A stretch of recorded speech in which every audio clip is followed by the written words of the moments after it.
And Leeds United take the field to rapturous applause from the banking of Leeds United supporters immediately opposite me. I'm sitting in the main stand high up here, and they will be followed out onto the pitch shortly by Charlton Athletic. And believe you me, Charlton have nothing like the support that Leeds have.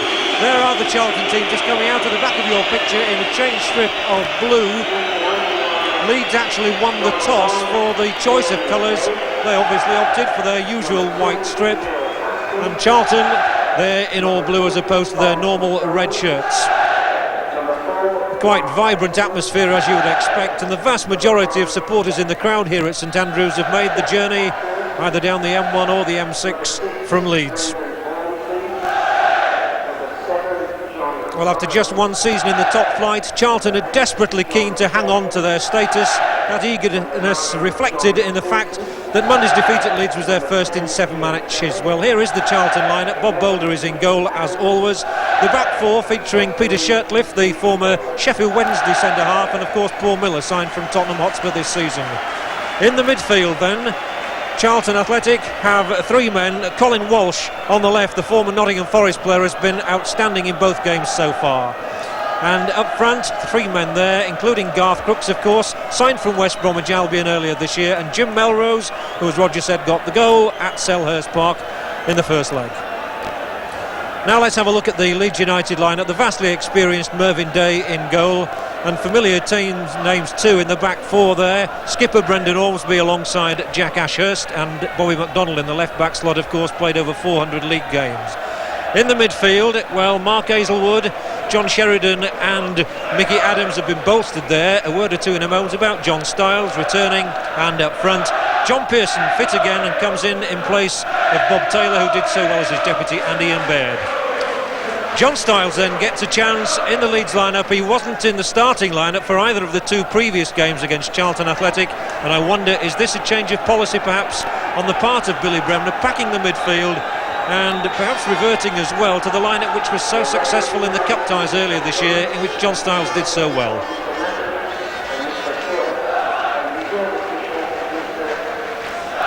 The referee this evening is a first visit to St Andrews for him, Alan Gunn from Burgess Hill.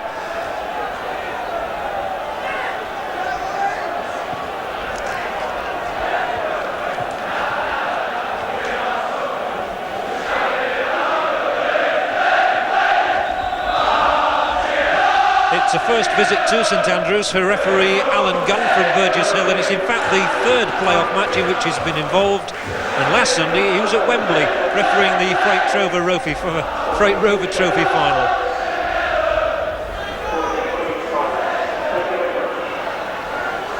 The referee tonight, Alan Gunn from Burgess Hill, is paying his first visit to St Andrews. It's the 3rd playoff match in which he's been involved.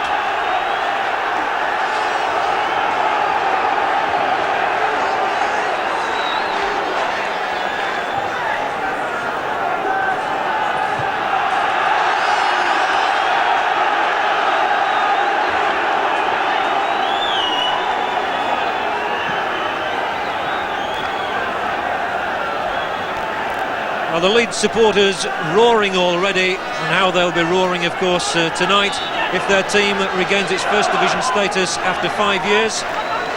But for Charlton Athletic, well, of course, that place that they've held so proudly for 1 year is in jeopardy, and they desperately want to hang on to it.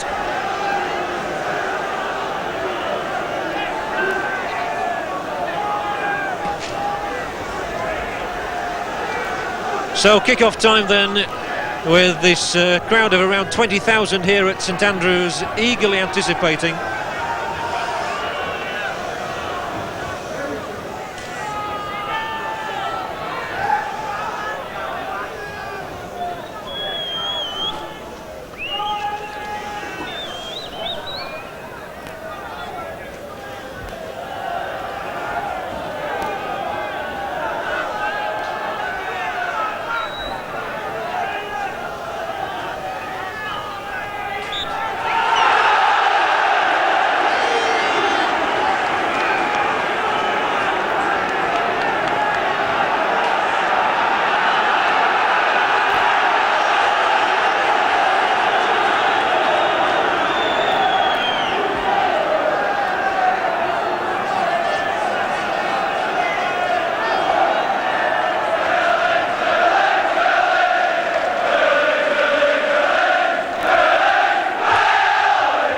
First blow to Leeds, they won the toss, so Charlton kick off. And has there ever been a more vital league fixture at the end of a season?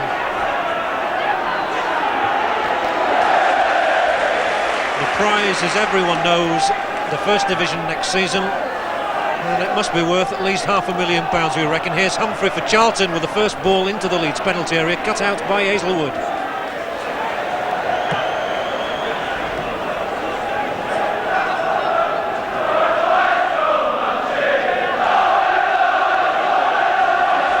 So the early pressure from Charlton. Crooks edge of the area, trying to nudge it back for Gritt, and again it was Aizlewood's intervention which helped Leeds out. And Shirtliff will surely give his goalkeeper Bob Bowler the early touch that all keepers like.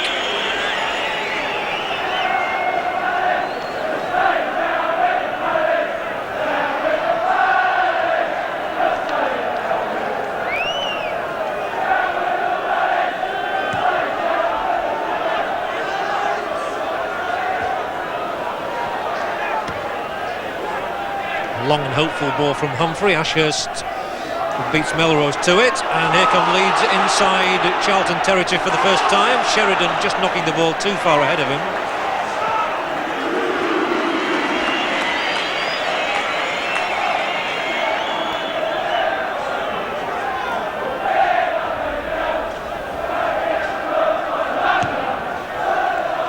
The quality of the turf is certainly worth a mention here. It was reseeded only last week, and the players of both sides have been out and said they couldn't believe it. They thought they were playing at Wembley, it's so good.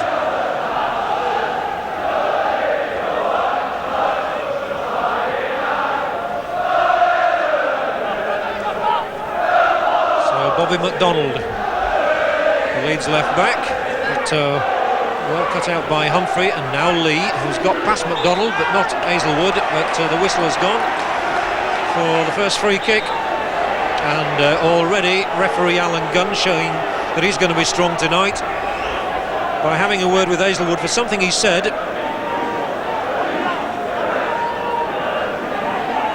Well, Gunn has got quite an end to the season. Quickly taken to Walsh. He's got a dangerous left foot, and that one's drifted across there to Peake. Melrose inside the area, Aizlewood away. Pearson's height came to Leeds' advantage there. And now Humphrey.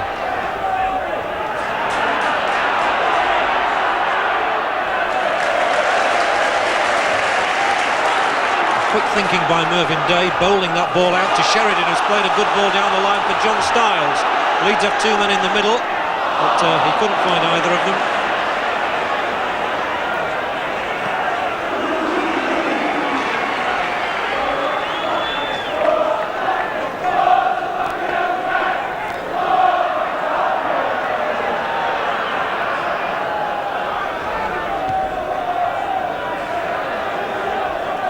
Good ball from Miller.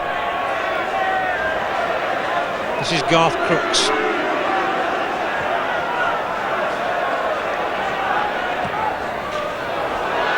The long ball from Brendan Ormsby. Shirtliff taking it on the chest, but Baird almost causing him a problem. And now a chase for Melrose at the other end. Ashurst is covering.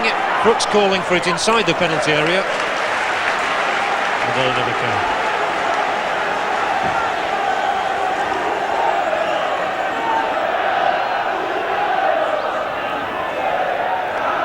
Nicely flicked on by Melrose to Crooks, and trying to find Gritt.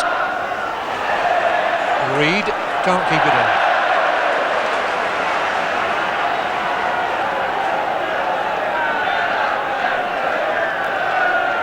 Well, United are back, and they might be a little premature there. There's John Stiles. He'll be delighted to be back in contention, having missed the last few games. The first free kick has gone Leeds' way. Baird stays down after the tackle.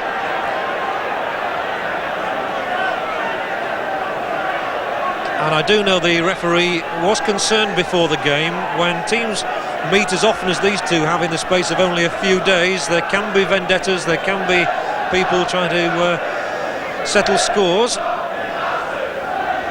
And Ian Baird spent a lot of time on the floor at Ellen Road last Monday night after challenges.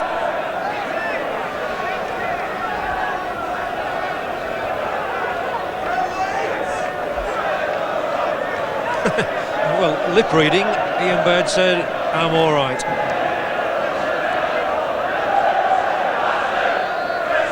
Well, that's nice to see anyway. They're all having a good smile about things.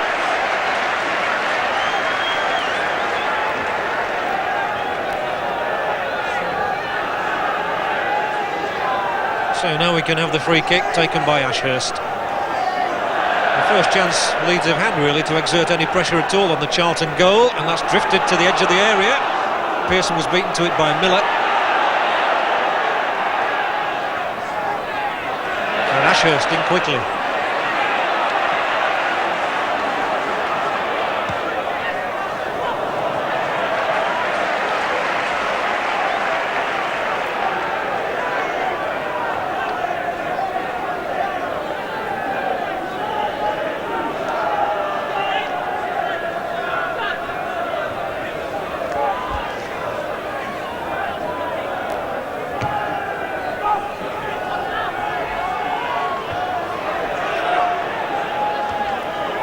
Humphrey's header, now Crooks, but that went only to Sheridan. Good battling by Adams. Now Gritt.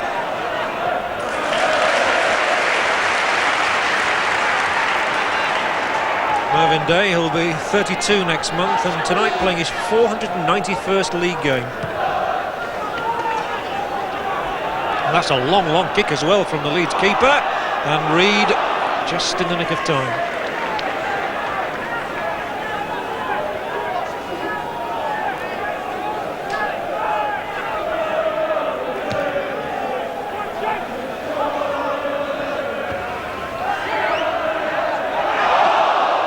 Appeals for handball against Aizlewood, not given.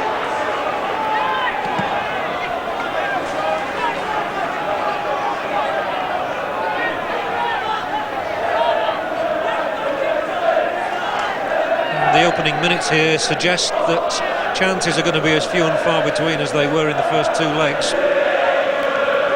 There's not much space out there. Free kick then given for Pearson's lunge at Humphrey.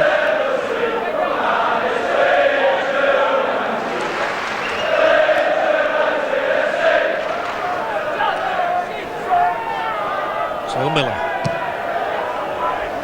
That's going to be the edge of the area. Ormsby with it, with Crooks.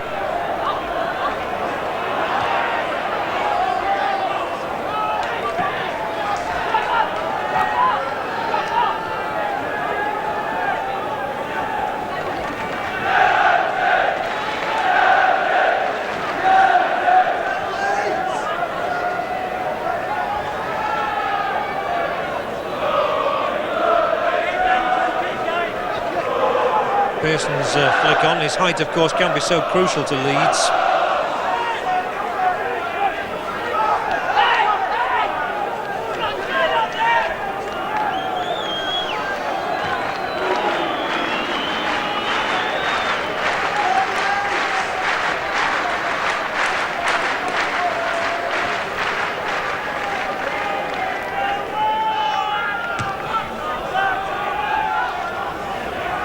Aspin challenging and beating Melrose, finding Baird as well. But, a circuit of back passes here, as again there were in the first two games.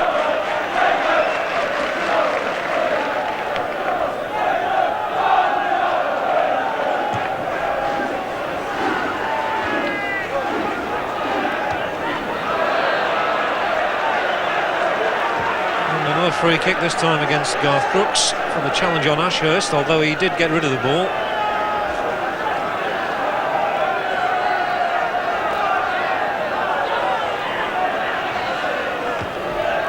So a long ball from Ashurst, and Baird has got it onto Adams inside the Charlton penalty area, and a good tackle by Miller, and the free kick is given against Adams. Paul Miller there, vastly experienced, could of course have been playing for Tottenham Hotspur in the FA Cup final, but he chose instead to be transferred to Charlton Athletic.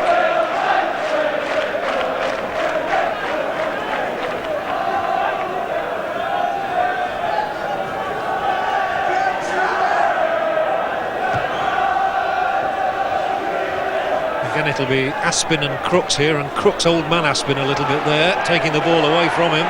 Now Walsh trying to settle Charlton down in the midfield and finding his colleague Peake, the former Grimsby man. Here's Humphrey. Now Gritt. Oh, well done by Sheridan for Leeds, but he was a little unlucky. The ball rebounding back to Humphrey, who's got good pace. Here's Humphrey. Useful cross as well. Ormsby got it away, only as far as Peake. Now Reid, and Charlton spreading the ball around quite handsomely. And Walsh. Aspin just getting a foot in there, which was crucial, I think. This is Lee. Taking McDonald on the outside. Has to come back. He's got support behind him from Gritt. And the free kick is given against McDonald.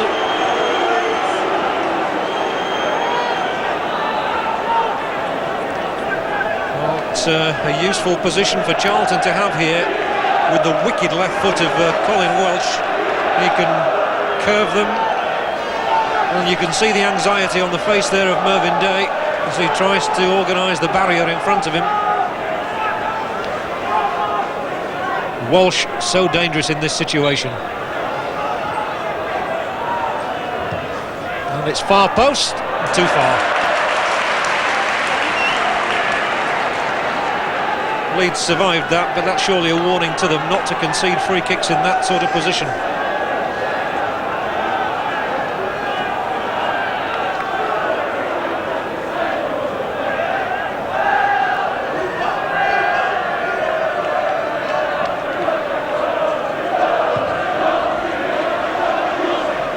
Good distance again from Day.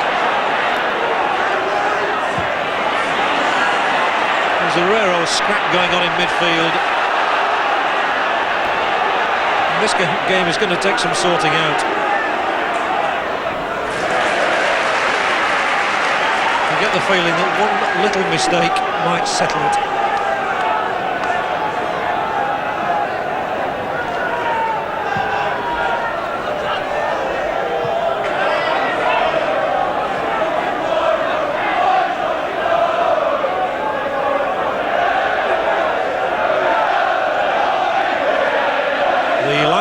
Picture there, by the way, Tom Hill from Lincoln is retiring after this match from the Football League list, so it's a memorable day for him, and this could be memorable for Leeds if Baird gets it across.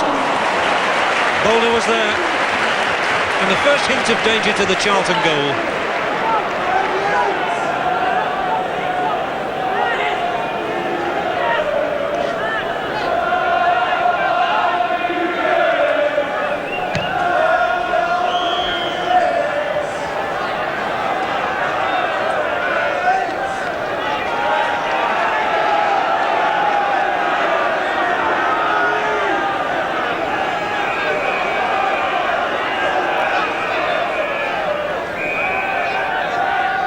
Shielded it well.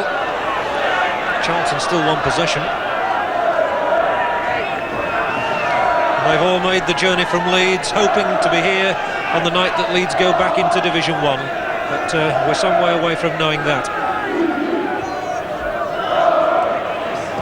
Charlton just as desperate to hang on to that First Division status as Pearson battles for it here. Adams inside the area, but he was nudged away by Humphrey. Given away there to Sheridan. Didn't quite read it right with Adams.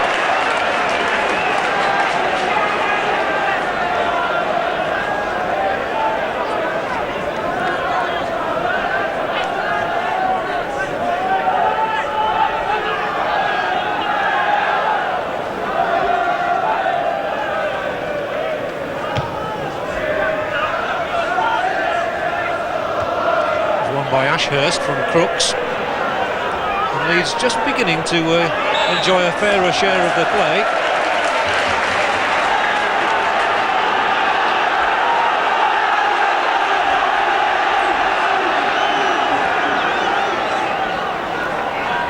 Still pretty quiet, but everybody here well behaved, which is nice to see. And Aspin for Leeds, halfway inside the Charlton half. There's Pearson, and there's Ormsby, but the flag had gone up anyway.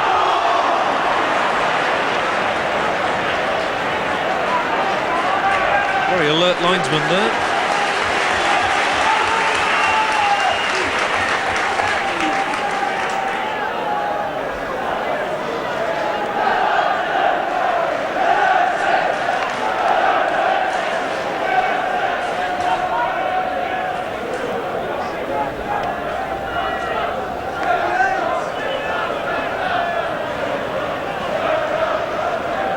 mark Reid. And just too long for Crooks.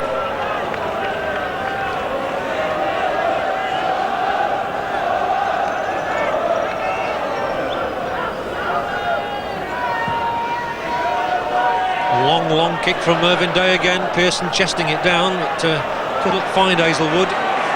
So Walsh brings Charlton tearing away downfield. Now they've slowed it down. Walsh, good run from Walsh. Sheridan got there. Well, there's so much at stake in this game. I don't suppose we could reasonably expect to see much good football. But who knows, a goal could change all that. And Reid is coming forward for Charlton. And Walsh has stayed out there. And that's going to drift aimlessly over the top.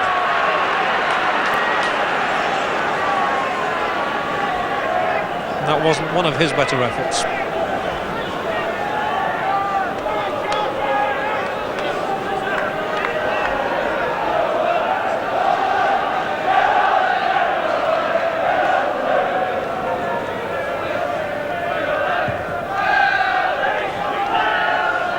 Good flick from Pearson again, but went straight to Shirtliff. Sheridan nearly took it off his toe end. Gritt, now Crooks. Oh, he was a little lucky there. He trod on the ball and it enabled him to get past Ashurst. Melrose, well tackled by McDonald. Sheridan. That was a good challenge from Peake. Charlton spurred on by their much smaller band of supporters here at St Andrews. And just enjoying the better of the play at the moment.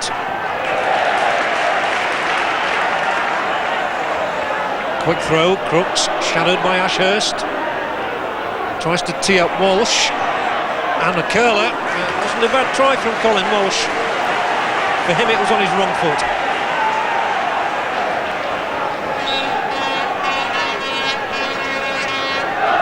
And there's a bit of a hold-up, because there's an injury to Bobby McDonald in the penalty area. Took a bit of a knock in the face, I think. And words for Jim Melrose there. So Alan Gunn saw what happened. Bobby McDonald, good campaigner that he is, says, I'm all right, let's get on with it.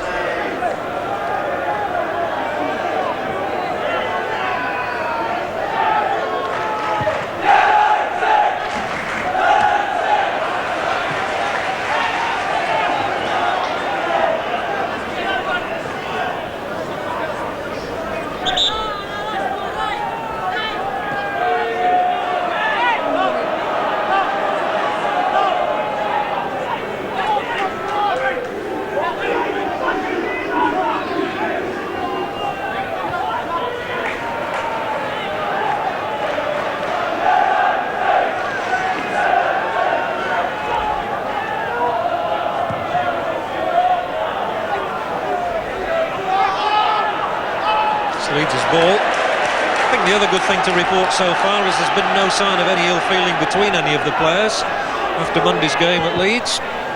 And it's Leeds now on the ball with McDonald. And here's Baird. Adams running forward, but it comes to Sheridan. Didn't get his sight set really there. Miscued.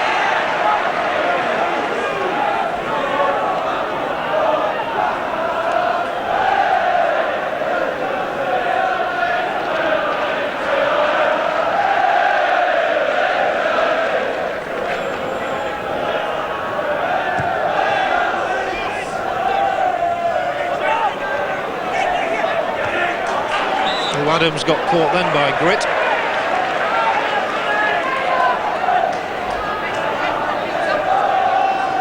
Mickey Adams there had just been taking one or two useful positions in and around the edge of the Charlton penalty area, but he was doing his work defensively there when he took that knock from Gritt. He's a very important player to Leeds, is Adams. He gives them that width. Peter Gumby, by the way, standing in for Alan Sutton, who's the normal physiotherapist and trainer out there.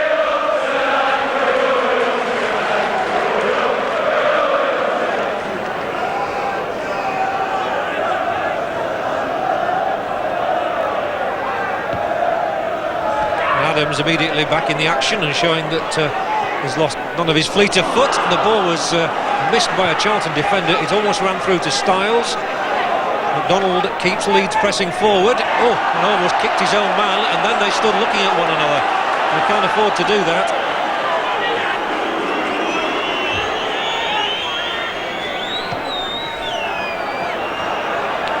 It was easy for Aspin to cut out. Baird just managing to stay on side. The ball went to Stiles instead. Here's Pearson. And back here, Aspin has stayed up. And Sheridan now finds Adams. So Leeds have got several men forward in this attack as Adams drifts it in, but surely too long, and an easy catch for Boulder. Baird wasn't happy with the cross.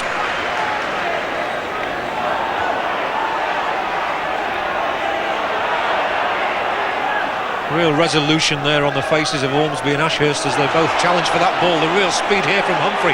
He's quite a speed merchant, this fellow. Ormsby goes for handball. He cut it out with his chest.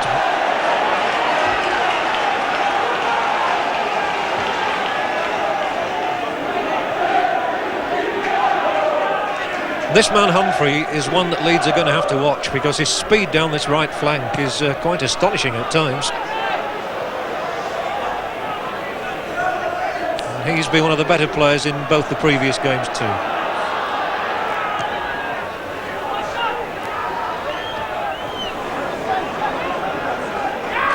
Sheridan did well there under pressure from Gritt. And Gritt did well too.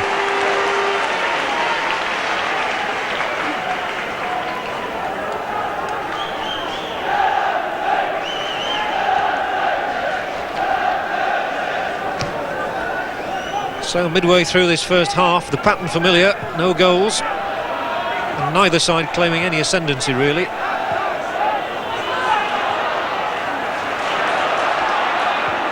Now Ashurst loops a long ball forward. Pearson's here. He's going to have to wait for support in the middle. Finds Adams. Leeds have only two men in and around that penalty area at the moment. One of them is here is Baird. Got a little shove from behind, but nothing wrong. So Aizlewood, Sheridan. That was a free kick. Gritt said he dived.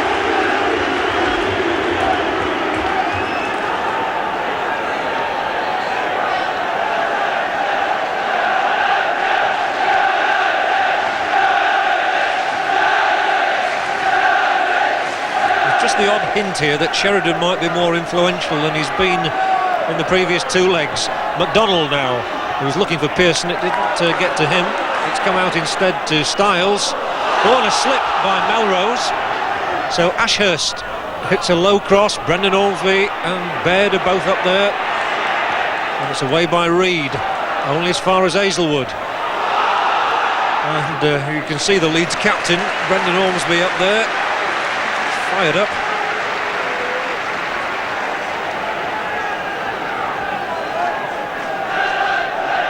Playing in his hometown of Birmingham, nobody wants to do better.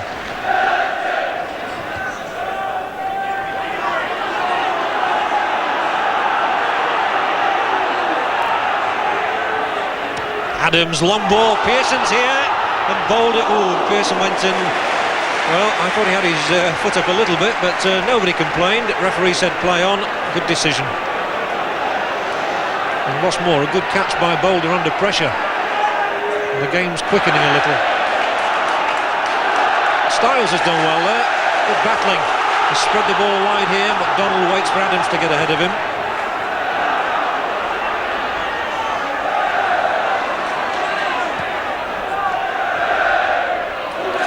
Baird there, caught by Peake, and again his head goes in his hands.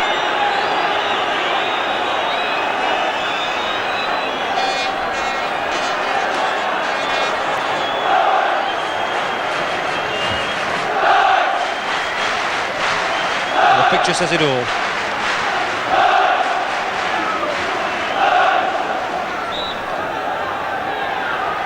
It's been Leeds' turn in the last 4 or 5 minutes to try and turn the screw, and they've a lot of men up in that penalty area as McDonald gets the cross in, but the header from Ashurst goes wide. Jack Ashurst.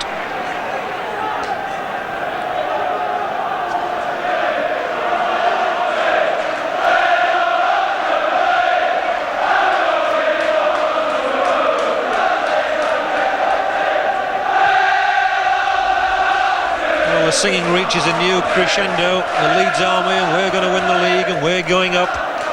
But it's still all to do out on that pitch.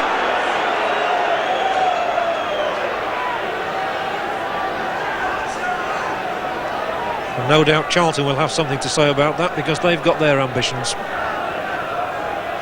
And Crooks.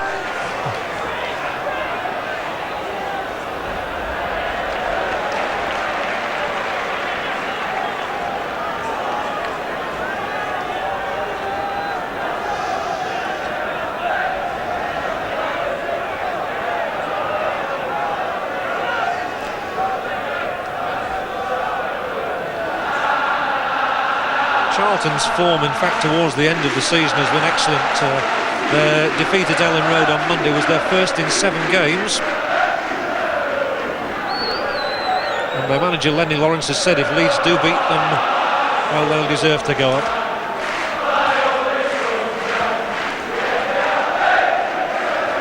And it's Charlton who've got a free kick here, and Walsh has nicked it ahead of him quickly to Lee. Aizlewood, a good intervention. Good clearance too to Baird, who's surrounded by blue shirts. He'll do well to weave his way through this little maze. And he did do well, because he found Aspin, who's careered forward, almost lost it, and then in typical Aspin fashion carried on battling, but he's now got to recover and get back. This is Lee. Now Peake. He can hit them. Instead he's found Humphrey.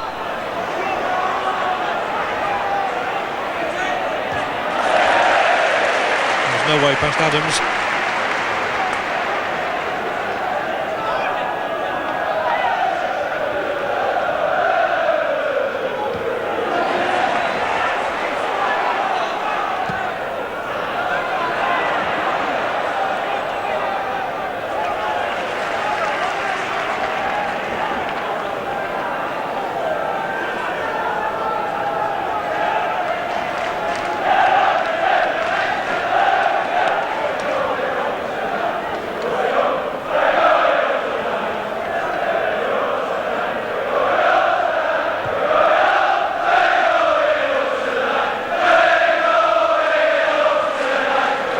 Last time Leeds won promotion to Division 1 in the early 60s, they actually beat Charlton Athletic in the last match to go up.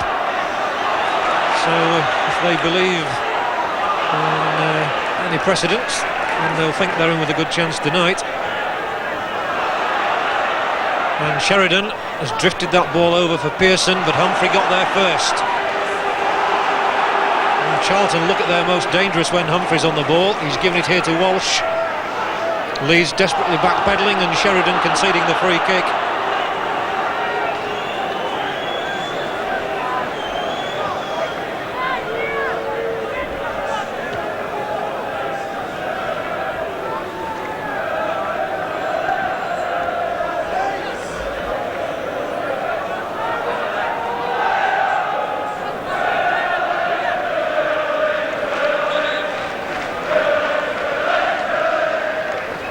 Peake and Walsh are the two players in your picture, and it's going to be Walsh who's going to take the free kick, and it's flat and away by McDonald as far as Baird.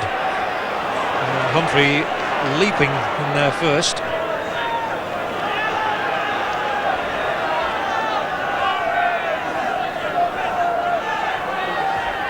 Well, I don't think any of us expected many goals tonight, and it's looking that way at the moment. But here's Adams in the chase with Humphrey. And Adams is there first, and he's got Baird ahead of him inside the area. And has he got past Humphrey here? He has. Good cross. He's away from by Miller, only as far as Stiles. Now McDonald asks Adams to do it again. Not as good a cross this time, and it's away by Reid. Melrose held things up well. And Crooks will now find Walsh. Under pressure from Aspin, who's done his job well for Leeds, but then lost it to Reid. And this is a dangerous position for Leeds to be in. And Sheridan did his job by going and covering for Aspin.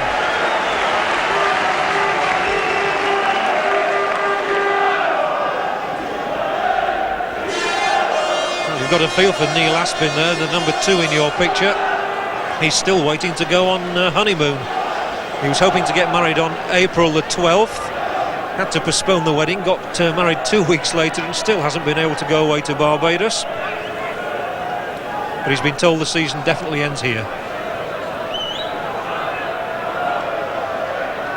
Walsh. And the clip cross away by Ashurst, but Peake's coming in, and the header wide was from Melrose. Andy Peake there hasn't scored a goal, in fact, for Charlton since his transfer from Grimsby.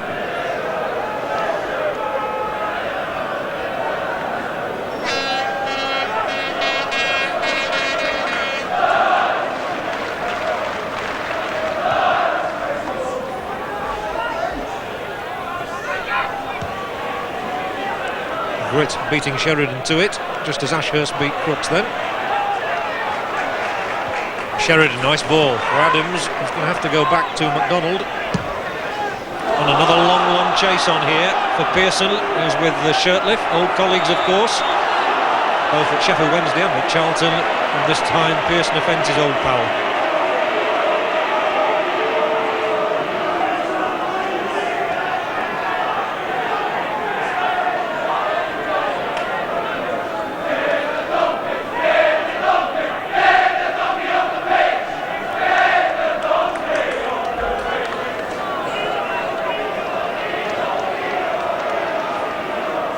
I wonder if Keith Edwards can be the saviour again for Leeds United. What a hero he'd be if he scored the goal to take them up.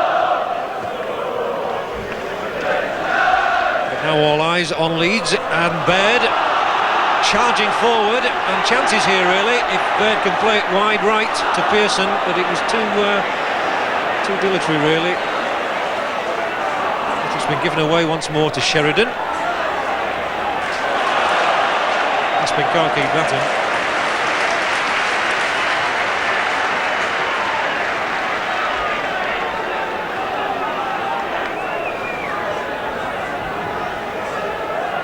What a good season Bob Boulder has had, having taken over from Nicky Johns, firmly established number 1 Charlton keeper now.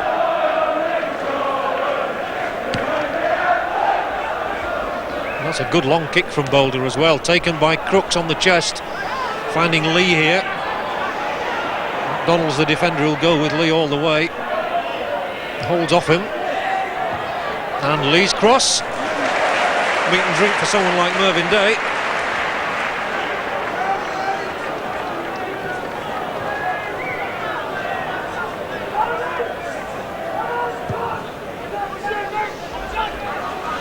And Pearson, a lovely header for Adams. Adams seen plenty of the ball on this left-hand side, and there's his cross, and Pearson brings it down well. And, just outside the area, Aizlewood's behind him, asking for it. It's coming instead to Sheridan. And, his header straight to Peake, which enables Charlton to come away. Crooks has taken up a position on the right now to give a bit of support here to Lee. Lee urged on by the Charlton bench and might try a shot himself. McDonald, the old head, saw that coming, handled the situation very capably. Pearson's on his own. Did well to find Adams.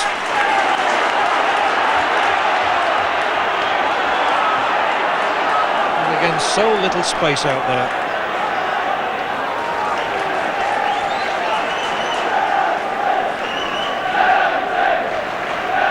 Mervyn Day looking a bit glum. He's urging his players forward because he fancies his chances with these long kicks. And Aspin. There was a little contretemps there between Peake and Aizlewood. And Peake had been spoken to only about 5 minutes ago. Aizlewood had a little lecture in the 3rd or 4th minute. Alan Gunn quite rightly telling all of the players to go away. Aizlewood was the one who put the elbow in. Walsh said something. Good refereeing. He's having a really busy schedule. He's off to Norway on Monday to referee an under-21 international against Russia.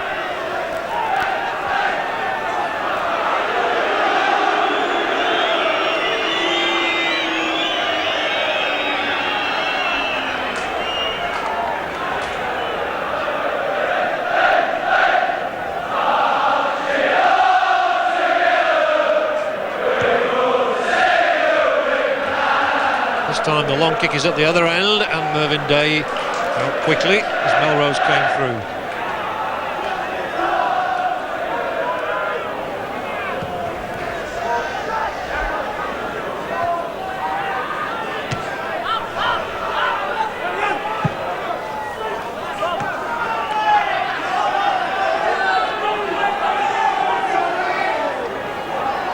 The neutrals in the crowd would find it hard to choose a winner after 90 minutes or even 120 minutes here.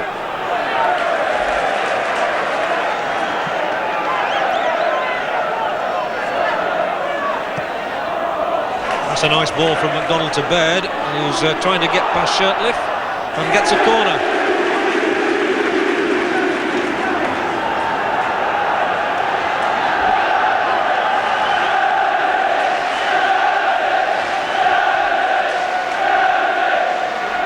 We're in the closing stages of the first half as Sheridan tees up the corner, and Pearson just couldn't jump apparently there.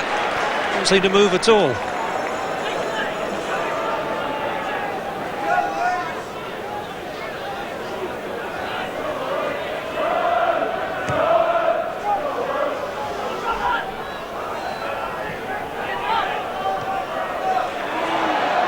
A bit of a sloppy back pass that time from Bobby McDonald, and agile as he is, Mervyn Day, there was no way he could spread himself that far. There's a good rapport between those two, so they totally understood the situation.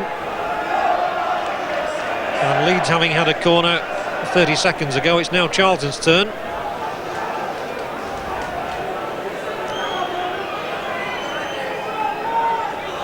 And the man Brian Clough sold to Charlton, Colin Walsh, holds up the arms, signalling something. I don't think he really intended that.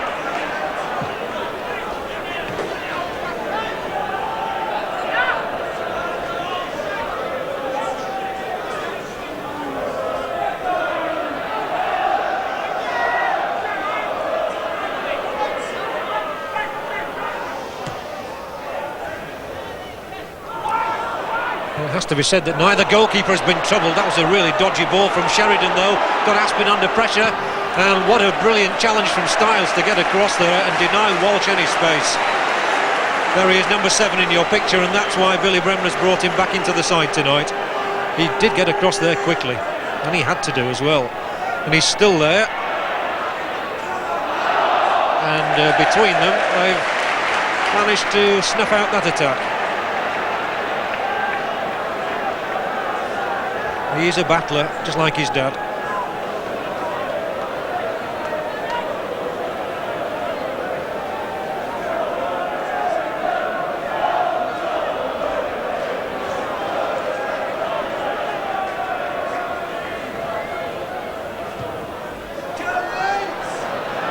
Not a good kick that time, and went straight to the foot of Robert Lee, who said thank you very much and set off towards the Leeds goal and got brought down for his troubles.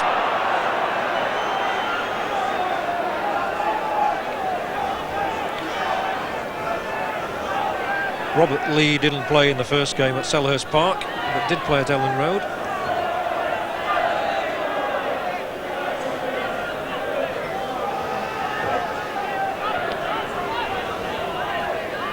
With 5 minutes of the first half left, then Charlton have this free kick, and they've got 4 men in the penalty area, and another 2 hovering outside as Walsh takes it, and Aizlewood missed it, but the whistle had gone. There was a bit of a push and a shove on a Leeds player in the area. And let's have a look at this. Colin Walsh is the player who hits the free kick in. Aizlewood got there, and the shot came in. Now you wouldn't see it on that picture, but there was a slight push in the penalty area. And now back at the other end, Leeds come forward, but still rather messy out there. Ormsby hurt himself in challenging Crooks, but won the ball. And how ironic if Leeds should score while he's down. Aspin's carried on his run, will do well to keep the ball in play. Just managed to give it away as a throw-in. Brendan Ormsby is down and looks as though he could be quite seriously injured. Bobby McDonald was calling the referee's attention. And now Peter Gumby can come on. Ormsby was able to tell Bobby McDonald the problem as he stayed down, that it would be quite a blow for Leeds if their skipper had to go off. There's the problem. Peter Gumby is a very experienced trainer and physiotherapist. And we'll have Brendan Ormsby on his feet if it's at all possible.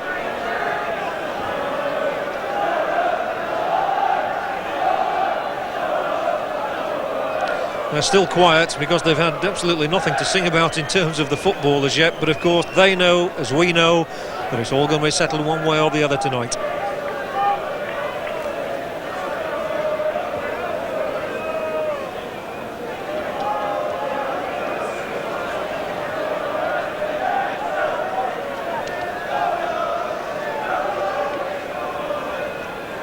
It's almost certain he'll get his opportunity at some stage of the evening, but I don't really think that Leeds would want him on just yet. And he certainly won't want to come off if there's any chance of him at all of him playing on.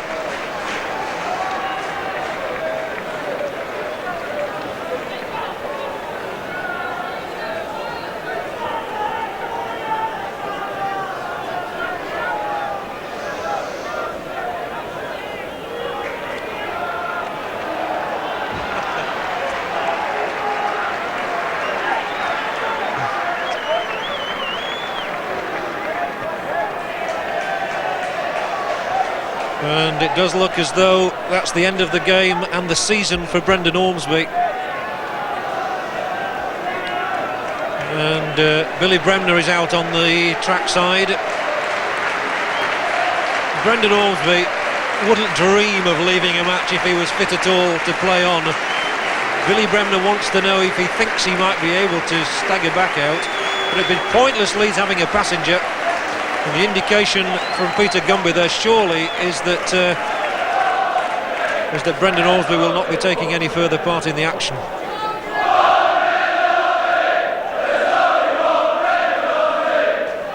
And the Leeds fans are singing there's only one Brendan Ormsby.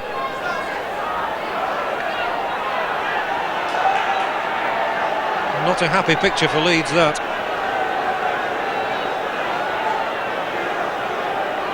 So with just 3 minutes of the first half left,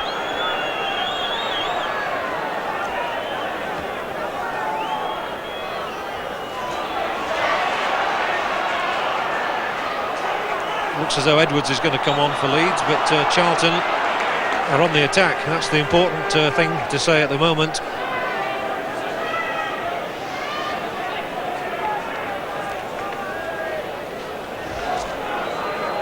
There is Keith Edwards trying to get ready. But, the referee, I think, wants play to carry on.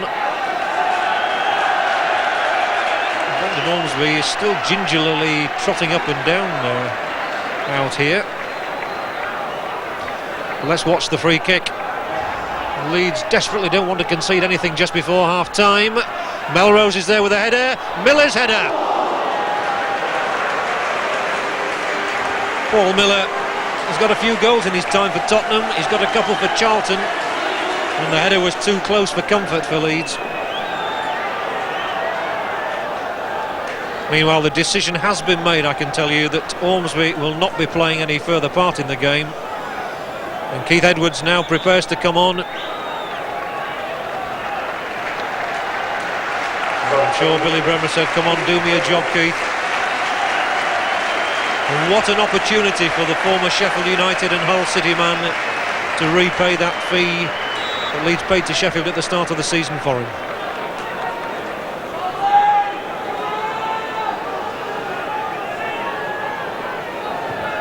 Obviously we'll have a little bit of injury time now. And a good header through from Pearson, and Baird inside the area. And there's a bit of a mess there between Humphrey and Boulder. They weren't sure. Baird is still there, but he's had to slow things down. And now Sheridan clips it forward. McDonald's offside.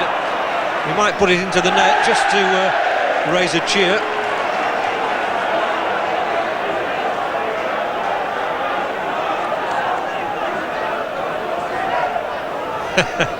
Bobby McDonald saying to the referee, look, I sprinted there at my age. If I get into that position, I should be allowed to carry on, I reckon.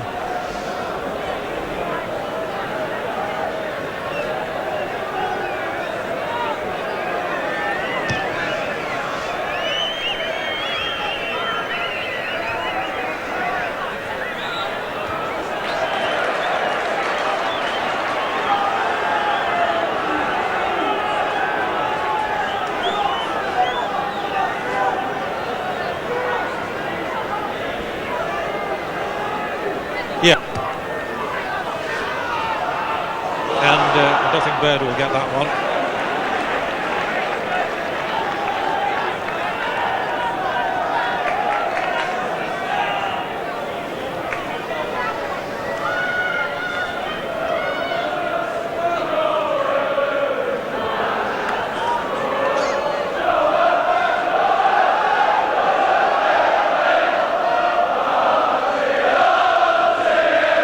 Referee Gunn blows the whistle that signals half-time.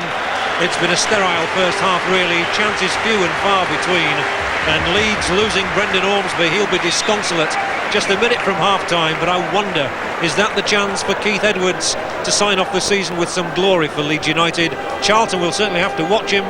But at half-time here at St Andrews, it's still Leeds United 0, Charlton Athletic 0.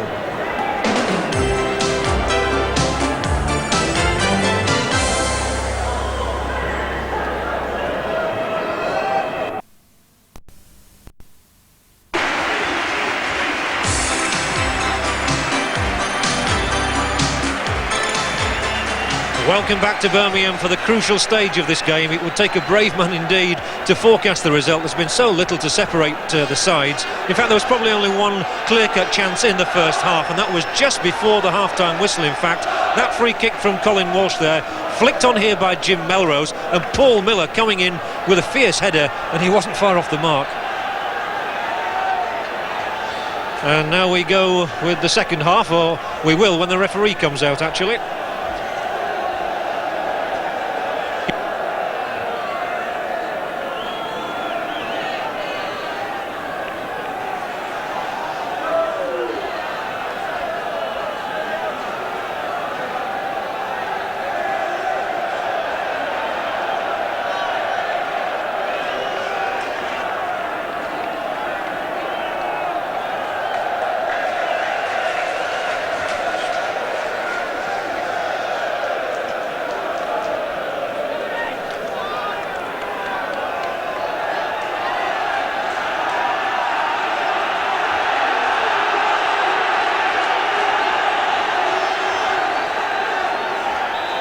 The drama will build from now until that final whistle, whether it's after another 45 or another 75 minutes, or even, of course, after penalties.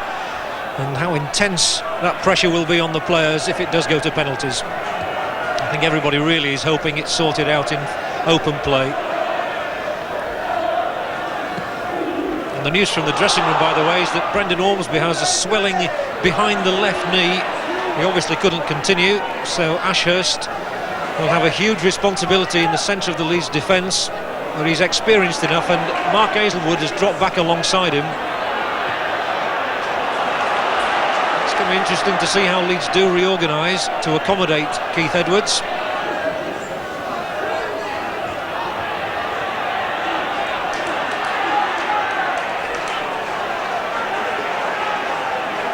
There's Mark Reid. He'll be one of the penalty takers for Charlton if it does go to that. He scored 8 last season.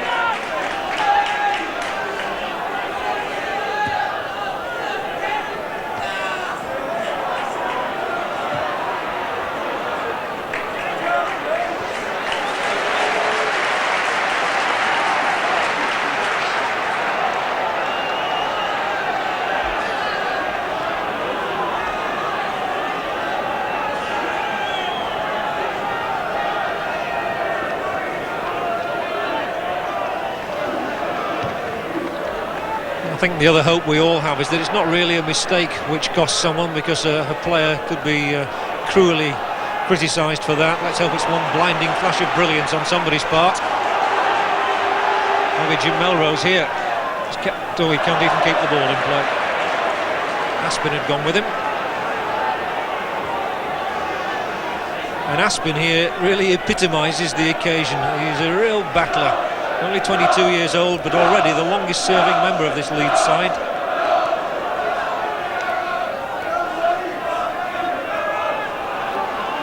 Ashurst. Baird made a forward run, almost got entangled with Miller's boots.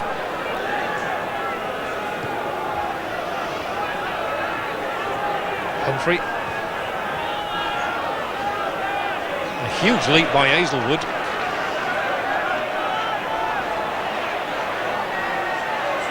Lee for Charlton, bringing the ball infield to Gritt. Pearson has used his height to good advantage this evening, both in attack and defence for Leeds. And it's interesting that he seems to have been withdrawn into more of a midfield role for the moment. But here's Peake. Oh, and he's still there. Peake, and sliced off the side of his boot.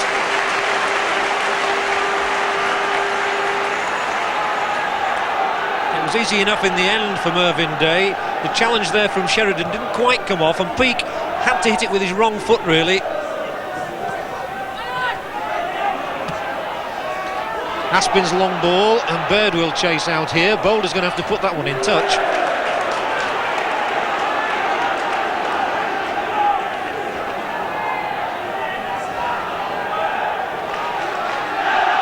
Well, all these players will be hoping to go on holiday after this, I would think. There's never been such an extended league season. The Sheridan hoofs it inside the penalty area. Pearson's there, couldn't direct the header under pressure from Miller. And Adams has taken the ball away from Gritt. And he's got a cross in, taken on the chest by Walsh, fairly.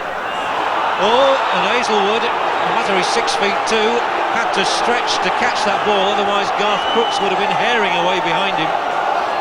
And Aizlewood will get booked for this.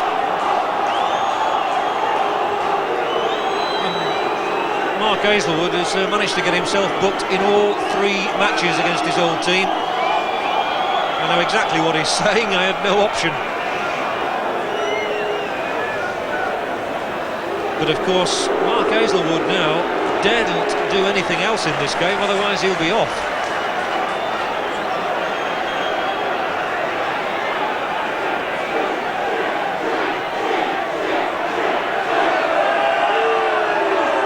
Walsh, as always, takes the Charlton free kick. Humphrey gives it back.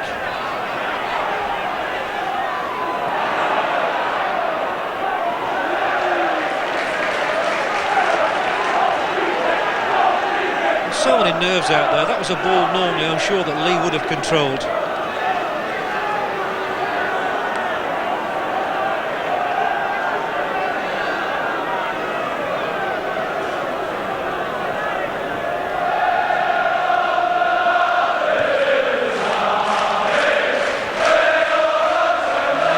All coming from the Leeds supporters, but you honestly can't say which way this game is going to go. Lee tries to get Crooks moving down the right, and he's got past Aizlewood, who didn't dare do anything, as I said there, and Crooks is still going, and Ashurst across just in time. Humphrey beaten by Sheridan. Good tackle by John Sheridan, actually. He's got Pearson and Edwards in front of him, but wasn't quick enough.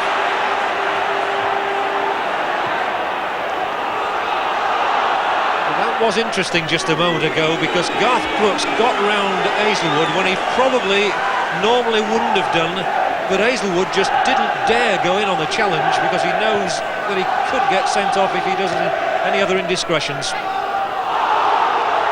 Good refereeing has allowed play to continue there. Peake, Crooks still cut out, and now Crooks has a real shooting chance. It came back off McDonald. The queuing up here, the Charlton players, and Crooks drives it straight at Mervyn Day, and Ashurst hit the ball straight at Walsh there, and now it's Leeds' turn to come charging forward. The game's gathering momentum.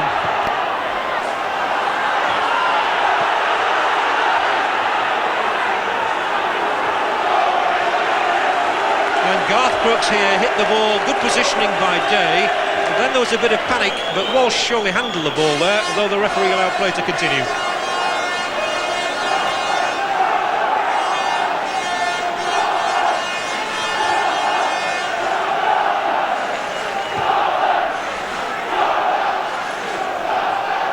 Edwards has still not had a touch in this second half, and he couldn't there.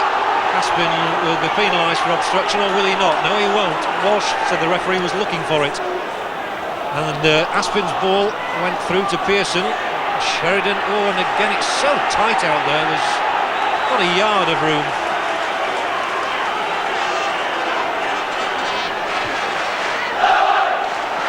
Now Melrose. It's already a much better second half than it was a first. And Charlton have got a corner, much to the delight of their small band of supporters, who are just behind the corner flag where this kick will be taken from.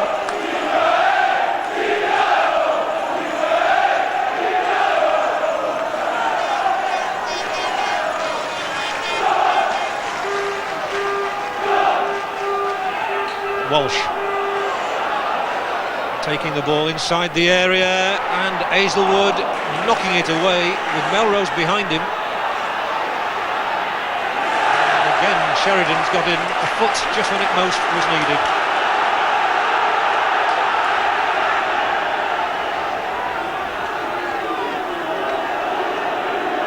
Well, for some reason, whether it's the fact that Leeds have had to reshuffle, I don't know, but there's a much more exciting atmosphere somehow in this second half. Oh, lovely skill from Sheridan.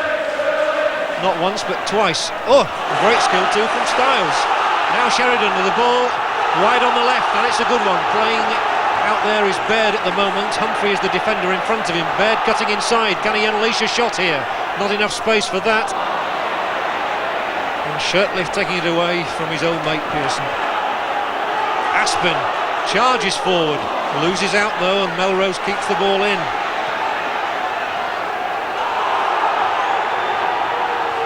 Reid in field for Lee, and there'll be a free kick because that was Aspin actually, who is going to get a lecture now from referee Gunn. What for, he says? It was for something that happened down on the touchline actually before that free kick, I think.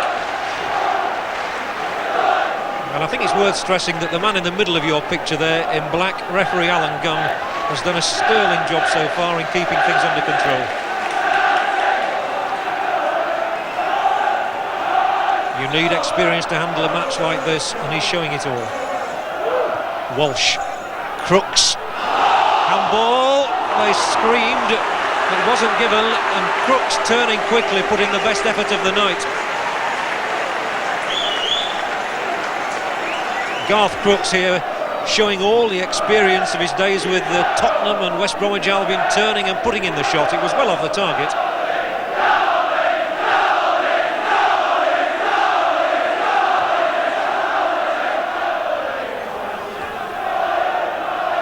Pearson finds Baird. And Sheridan.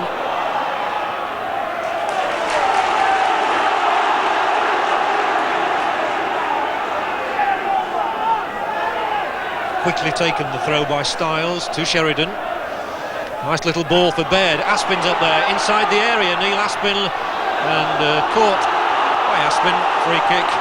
Reid smiles.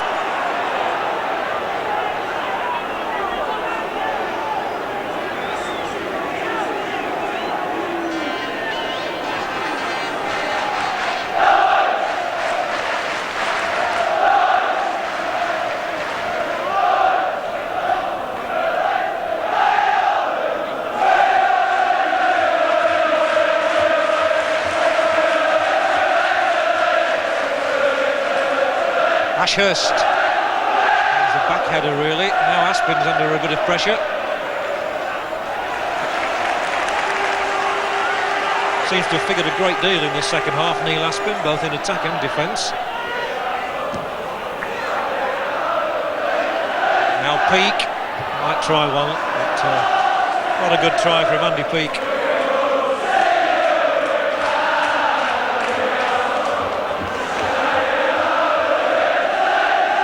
Seem to be sensing something, don't they? But certainly they're spurred on by what's happening on the pitch,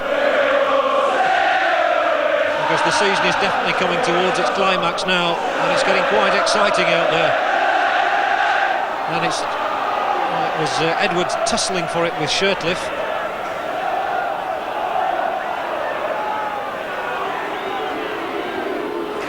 calm play by Aizlewood in finding McDonald. Down the line is Pearson, and he's got inside, he couldn't quite get there. Adams.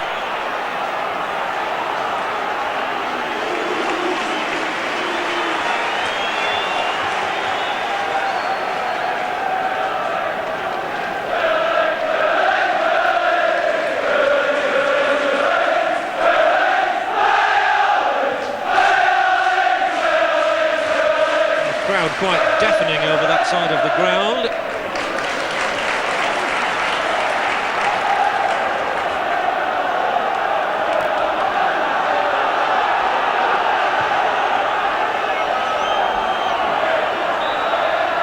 And the free kick this time goes against John Pearson, holding in the challenge. You gather he didn't agree with the decision. It's now John Sheridan who's been spoken to. I mean, there is a lot of pressure, but at times some of the players do increase the tension themselves. They're getting into niggly little situations.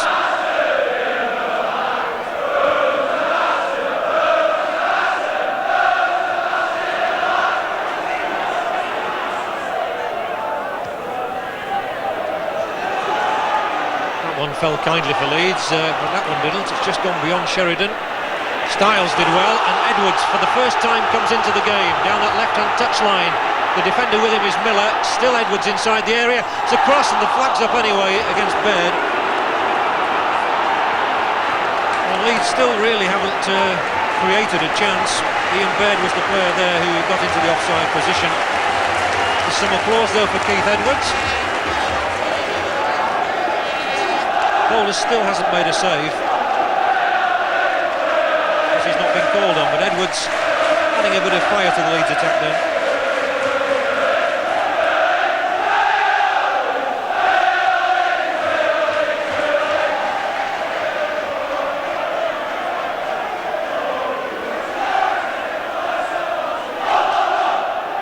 Crooks to Melrose. And Melrose wasn't brought down then, there's no offence, so Aizlewood drills the ball down the right-hand touchline for Baird. He was pushed by Shirtliff. A few free kicks going around at the moment. Shirtliff thought it should have been just a throw-in.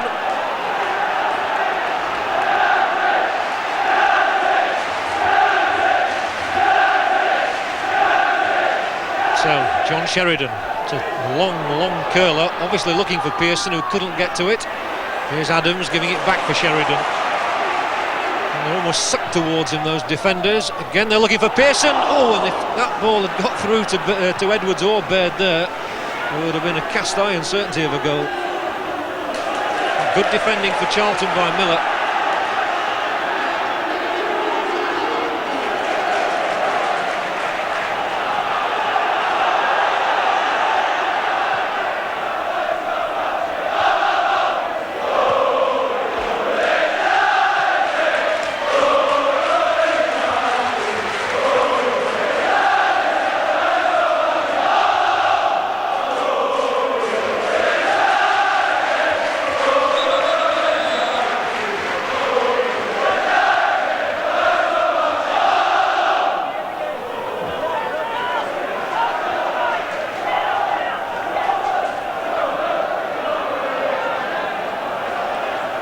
Ashurst. And Edwards having a rare old battle with Shirtliff there. Now Adams in quickly, Gritt. Now Peake. Good ball for him to Melrose.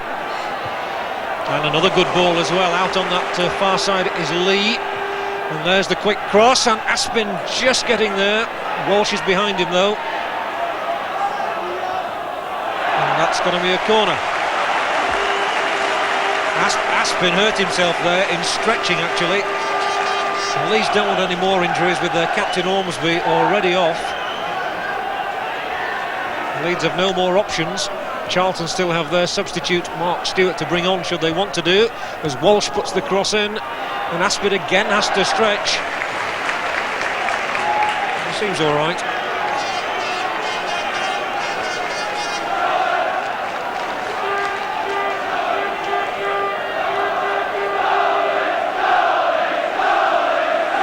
Charlton's turn then to cause some anxieties. And that's a much harder one. It was Pearson who got back there to head it away. Back again though to Lee. Crooks, Ashurst coolly away to McDonald. Relief for Leeds. Well, that's too far ahead of Adams. Miller's control not good that time.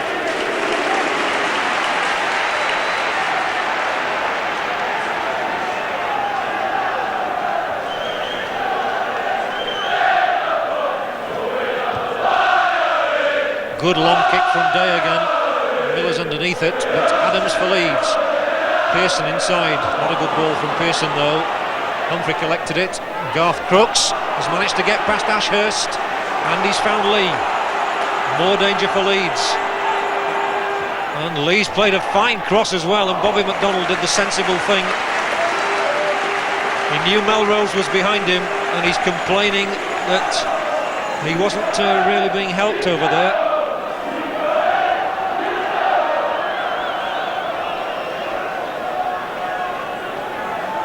And another corner for Charlton. Disconcerting moments these for Leeds, encouraging ones for the London club. As Walsh hits that one, Mervyn Day punches this time. Stiles gets it away. And Peake will lose out here to Sheridan, who's got it away from him, but there's only Edwards in front of Sheridan, and he's played it through. Edwards is offside.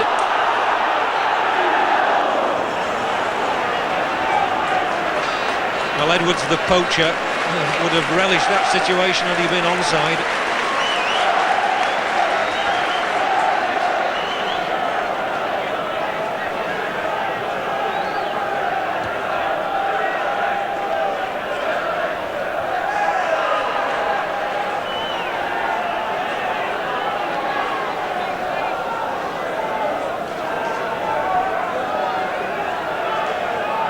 Aspin isn't going for a sit-down, I assure you.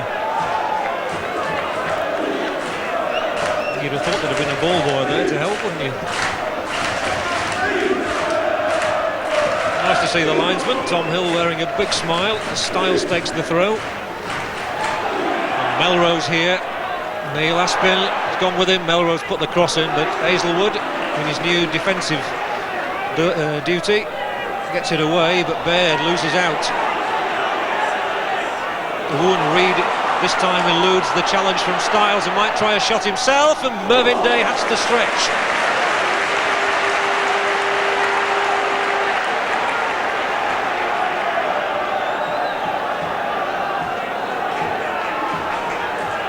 McDonald and for Leeds. And Edwards does a nice little shimmy around Humphrey, but the ball has gone out according to the linesman on the far side. Edwards doesn't seem to complain. And when will the deadlock be broken? Crooks. And Lee here. Oh, good shot from Lee. So Mervyn Day has had 2 or 3 shots to deal with this second half. And his positioning has been perfect.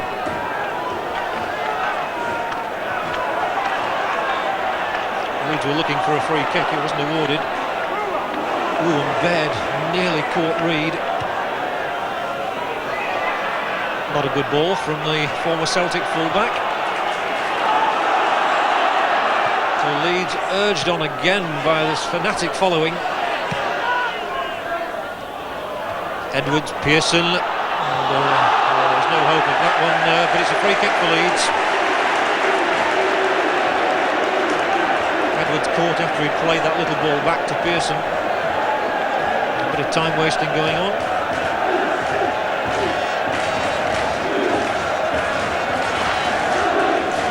And every single Charlton player, well, I was going to say is behind the ball, but now Lee has moved away.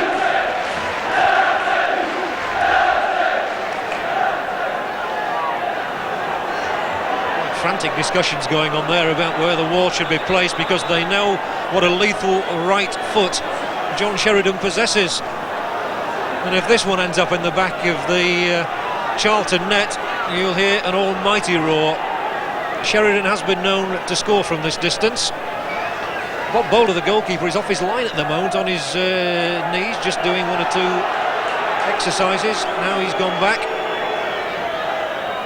The referee, meanwhile, is having words with Paul Miller and Jackie Ashurst.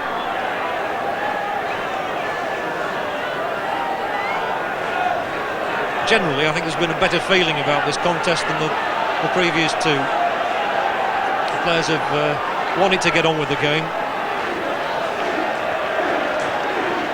It seems to be an eternity before the free kick's taken. From a Leeds point of view, they'll be hoping it's worth the wait. Adams is there as well, it's worth noting, but here's Sheridan, and it was a good effort. I tell you what, that was only an inch or 2 over the crossbar. It was perfectly placed. Adams runs over the ball.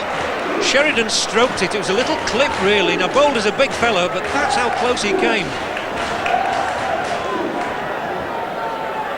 It's the best Leeds have managed so far. We'll see again here just how narrow the distance was between the ball and the crossbar. Good try from Sheridan. And even though the ball didn't end up in the net, that will have encouraged Leeds a little bit should they get in a similar situation. But now Crooks dummies, and Melrose loses his boot completely, and the ball eventually is dribbled away out of the penalty area, and Melrose has stayed down. His boot came off completely there as he threw his leg at it, but up here is Pearson, and here's Baird. Boulder off his line, flags up, there'll be a free kick against Baird for the challenge on the goalkeeper, and this is where it gets silly. All sorts of players getting involved where they don't need to do. The pushing and shoving goes on. Referee comes in quickly. It's the first really niggly moment there has been in the game. And for a start, referee Gunn wants everybody away apart from the players who are involved. And it was a good long high cross there initially. Now you see Pearson challenging. His elbow did catch the side of Shirtliff's head. Here's Baird coming in ahead of Reid, but Boulder gets there first. Baird continues his challenge. Boulder then loses his grasp of the ball. Edwards didn't touch him, I don't think, there, but there Shirtliff kicks Baird on the back of the head. And the referee saw it all. Baird picks himself up, probably feeling a little bit groggy. Peter Shirtliff ties his shorts up, not that they'd fallen down. Referee Gunn had spotted it all. Well done him. And meanwhile, Jim Melrose is having his size 8.5 put back on. It was a quite astonishing incident. Oh, he lost it.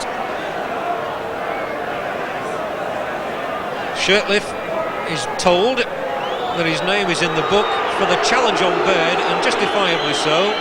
Now Baird is being told that his challenge was late on the goalkeeper Ian Baird, who was booked at Ellen Road on Monday, is booked at St Andrews on Friday. 3 names in referee Gunn's book then. The first was Mark Aizlewood. Shirtliff without a knee. Melrose has got his boot on, but looks as though it might be unfastened because he's treading a bit gingerly.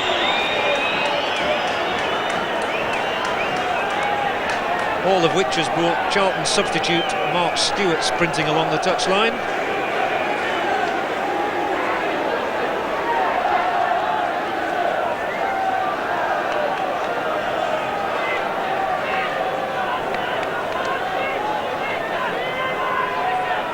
He played in the first leg for the first 45 minutes, was taken off and wasn't chosen for the second leg. Back in the action, Garth Crooks, little back header, produces a goal kick.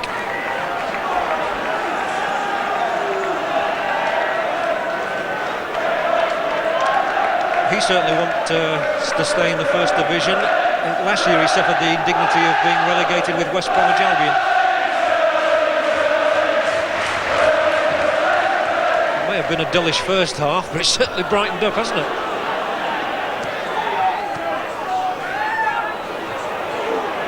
Sheridan, there was no holds barred there as he went in behind Crooks. Leeds have the ball now with Stiles. Hustled off it and conceded the free kick. Referee was quite right. And Walsh comes forward for Charlton. You always feel that he's a danger for Charlton. Peake rolls it out to Humphrey, who hasn't had the chance to show his pace in this second half, but might do so now. Aizlewood cuts it out, but has only succeeded in playing it all Edwards into difficulties, and that was the result. Peake's here, Gritt, Melrose, both boots on this time, but that won't get as far as Walsh. Aspin did well for Leeds.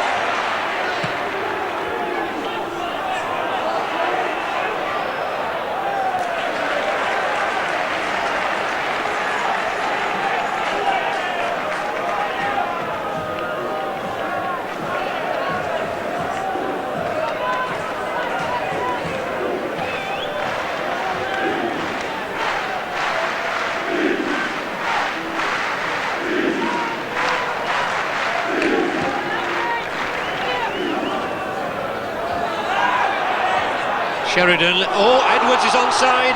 Good defensive work by Shirtliff though. It was almost a similar situation to the one at Leeds on Monday, where Edwards put in an overhead kick, that one, but now Charlton are forward and there's an offside. It wasn't Peake, by the way, who was on the ball now, it was Crooks who was offside. So that's why Peake wonders where he went wrong.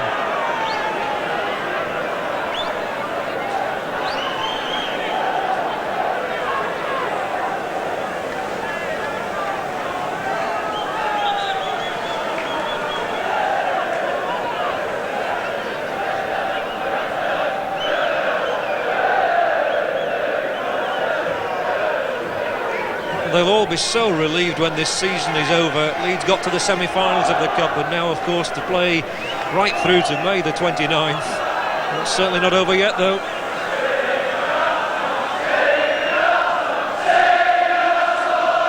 Tension etched on their faces. Pearson's done well again. Laid the ball wide. Well, it's Baird, and it's going to be a goal kick.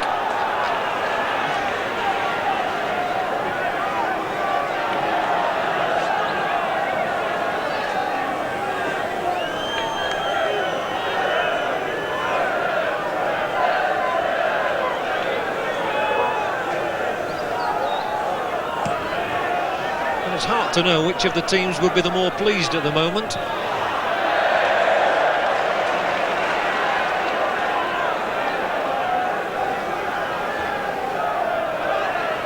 It's also hard to see where the first goal is going to come from. I wonder if it'll be the penalty spot.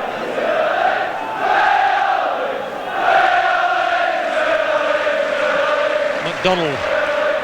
Pearson again. Great challenge, but he couldn't direct the ball down. And now Crooks, who's got good pace, will take on Aizlewood. And rolled it inside for Gritt. Oh, and Leeds did well not to concede a penalty there. Gritt could well have been bowled over as he raced into the penalty area. Really would be a fairy story if he scored in his 10th season with Charlton Athletic.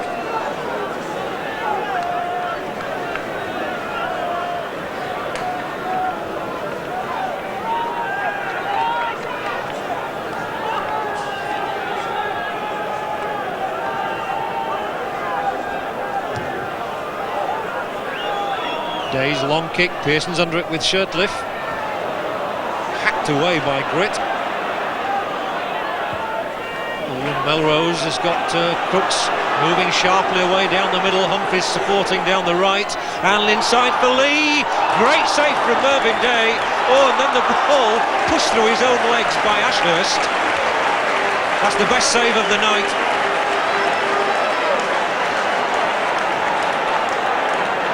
Well, Mervyn Day certainly earned his keep here for Leeds. Good ball inside from Crooks, finding Lee in that centre-forward position, the toe poke, fine save, and he was then put under pressure again by his own defender. The Leeds escaped. Went through his legs and then he got the ball back. Back we come with Charlton again. Lee again, the man inside the area, and again it's ended up in Day's hands. Where are you all, he says.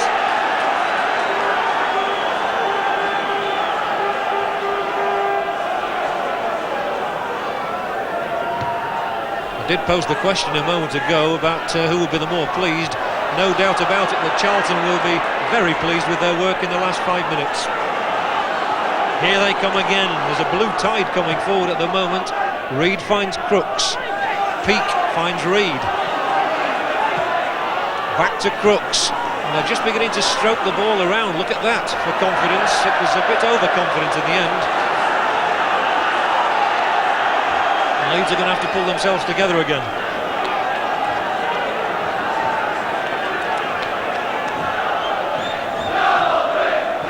He's an old enough head to know he needs a breather.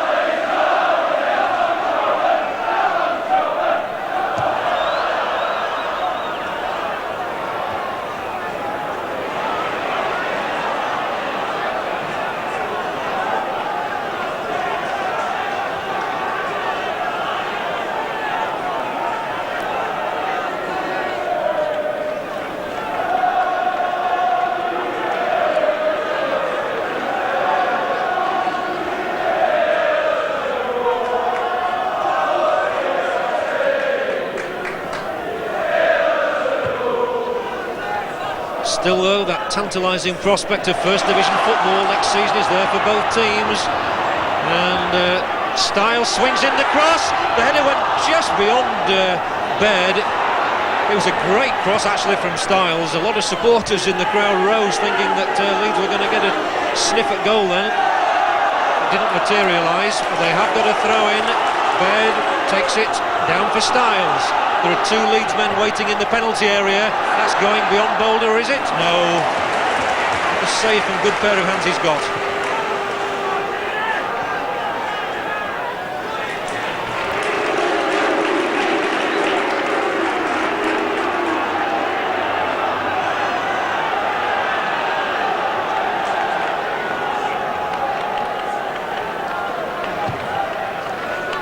It's a far, far better game that we've got at the moment. That's a handball by Baird.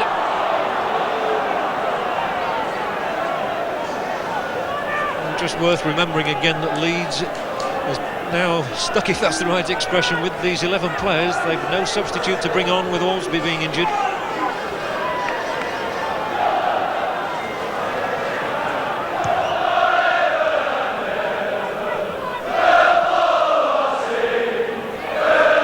Controlled by Melrose, and Crooks on the edge of the area. Lee's here as well. Oh, and Day spread himself.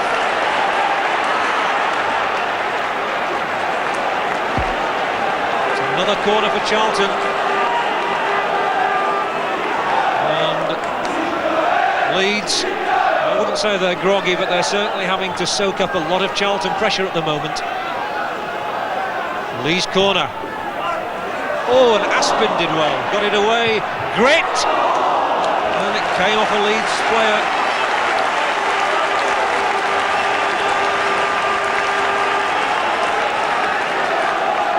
Leeds are certainly under the cosh here.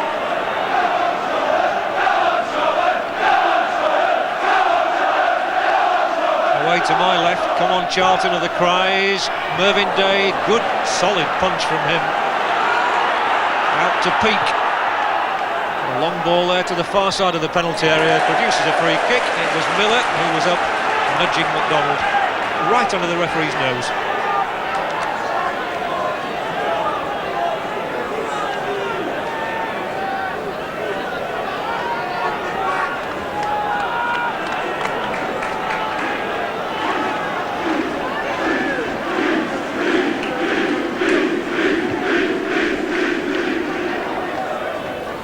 Only 8 minutes left, and here's John Stiles in a good position, and again the Leeds supporters rise hoping for the right result. It didn't come because the Charlton defence got it away once more, and now their turn to come forward. Great challenge by Aspin to win the ball.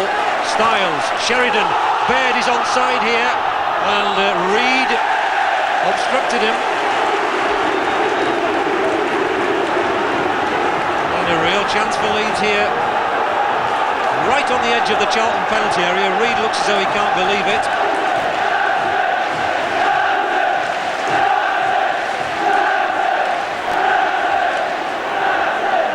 It would be tragic for anybody to give a goal away, of course.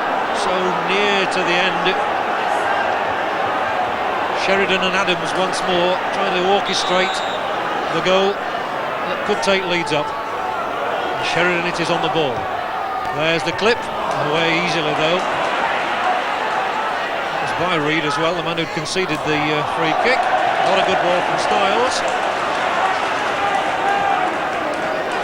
And all goes quiet again in the Leeds contingent. Oh, almost quiet. Ashurst came in on the back of Melrose, who didn't get a free kick. He might have thought he deserved one. A lucky ricochet for Charlton then, the ball landing at Crooks' feet. And he's looked particularly sprightly in the last quarter of an hour or so, Crooks. This is Walsh though, he's dangerous as well. And there's Crooks with a quite outrageous back flick. And McDonald humps it into the crowd.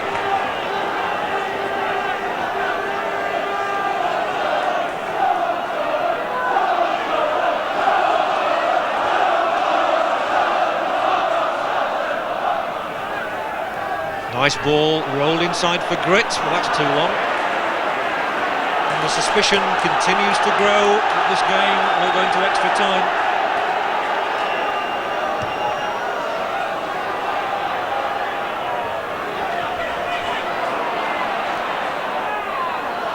Oh, and Lee would have done better actually not to have won that ball. He's given it away for Baird. And Lee then hustles him off it.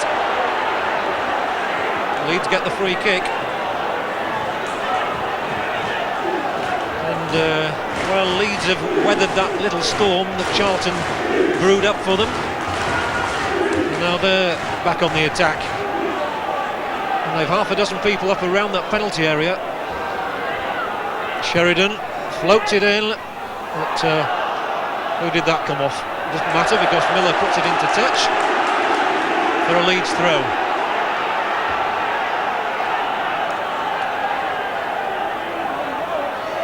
Here's McDonald for Leeds, trying to conjure things up. Another talented left foot of his.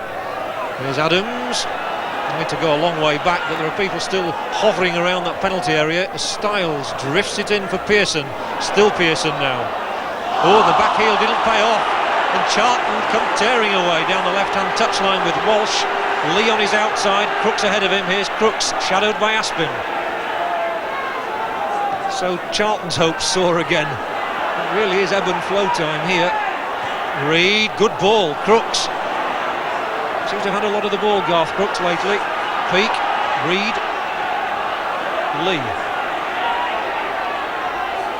With just 5 minutes of normal time remaining. Oh, and that's a nasty challenge from Mickey Adams, who I think apologises. Yes, he does. Came right across Lee there. Had the good sense to apologise immediately.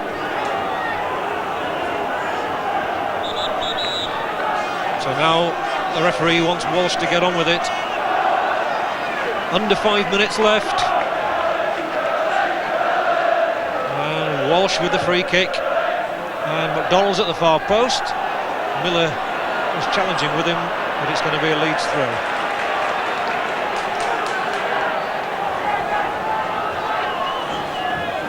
I can't imagine there's been much injury time in the second half to be added on. McDonald hits an enormous ball, which Baird will go for with Shirtliff.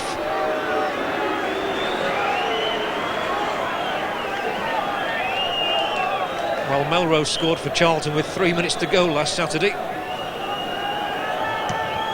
And with not much more than that left here now.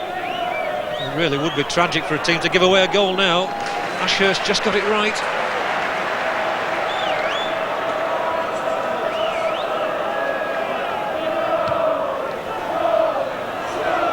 Well, these sides are so evenly matched. I think that Charlton's manager Lenny Lawrence got it absolutely right when he said they both deserve to be in the First Division. As Leeds have obviously proved that they can live with some First Division sides.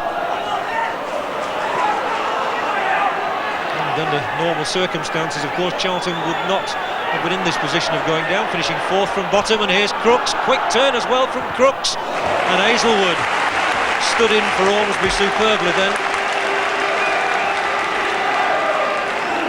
But again, it's Leeds who are having to sustain all the pressure, And Crooks is the man who looks as though he could turn this game. Walsh's cross. Melrose was coming in behind Aizlewood.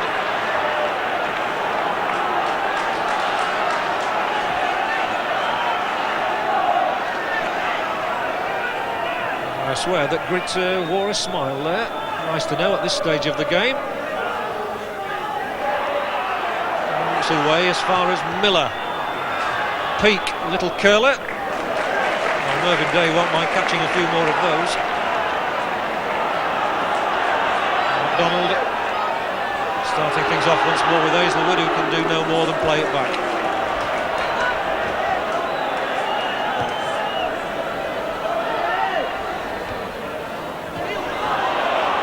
Aspin comes inside the Charlton half.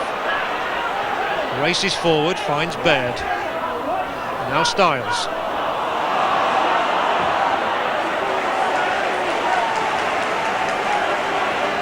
Well, there are going to be some very tired legs out there if this game does go into extra time.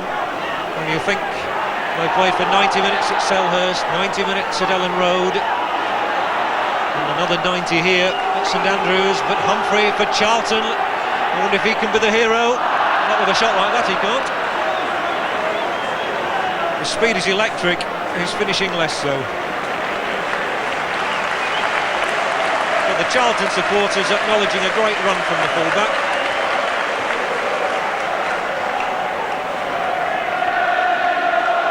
And there they are, the loyal band of Valiants who've travelled from South London.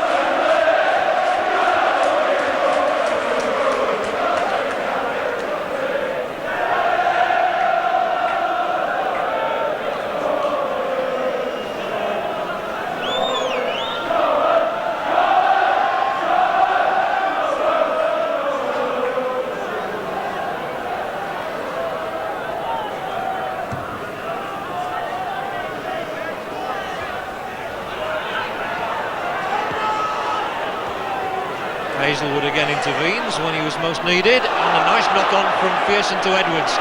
Well, Edwards we've only really seen once in this second half, but he plays across there. Pearson's in with the header. It's going to be wide though, well wide.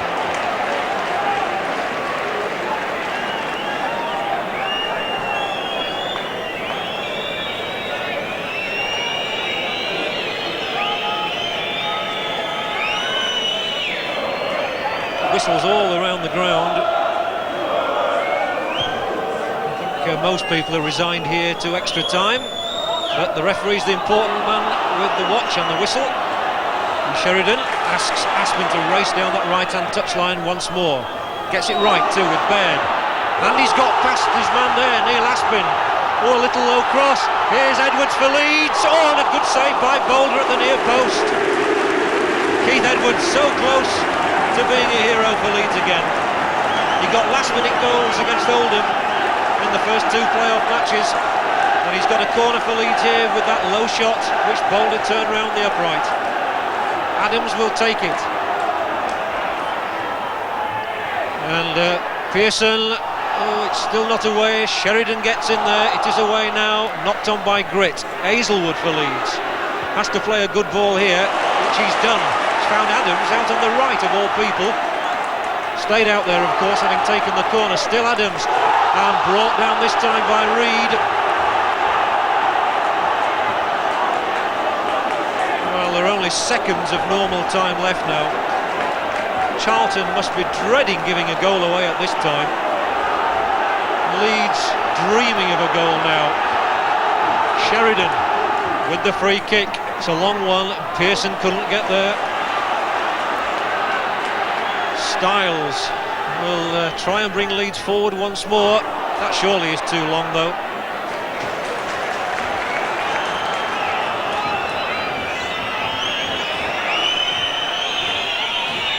Good defending by Neil Aspin, and we're into extra time. The referee's hand is raised, and not entirely unexpected this. After 90 minutes in London, 90 minutes in Leeds and 90 minutes at Birmingham, that's the situation. And the only way to resolve this is extra time, and who knows, it could even be penalties.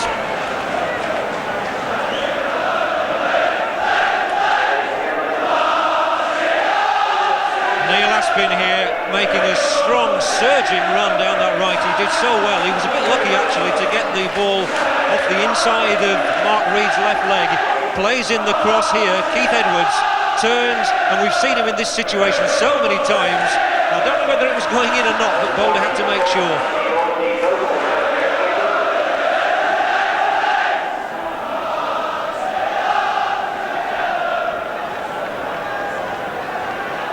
Well, the Leeds players all looking so desperately tired. They don't want cramp setting in at this stage. Peter Gumby's doing his job. The sponge is out. A few players having drinks. Noticeable that only 4 of the Leeds players are on their feet. Whereas the Charlton players, most of them are still standing. But then if you can think back to the FA Cup final, it was the Coventry players who were sitting down and they went on to win. But still, it would be a fool who predicted the outcome of this match.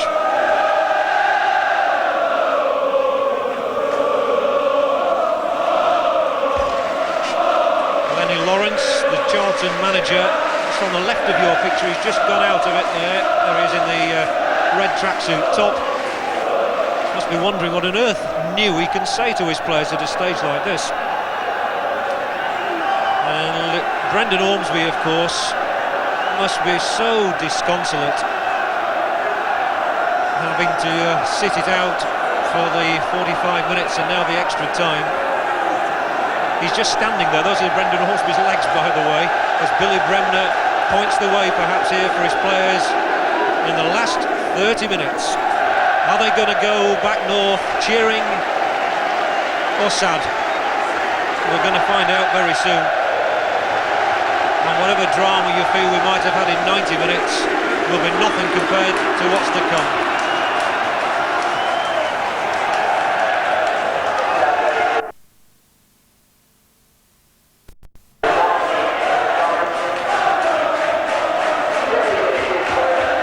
What a way for a season to finish. Like them or hate off, the playoffs have certainly created an incredible atmosphere, tension, huge crowds. They seem to be enjoying it and they're desperately trying to urge Leeds back into Division 1.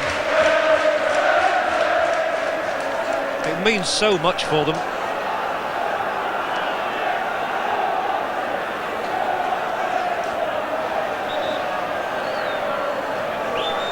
Charlton wanting to retain those matches against the likes of Spurs, Arsenal, Manchester United, Liverpool, Everton. Billy Bremner will have said many things to his players there. We'll see whether it pays off or not. It's an incredible way to end a league season. 46 matches in 90 minutes so far mean absolutely nothing. Because that's the situation as we go into 30 minutes of extra time.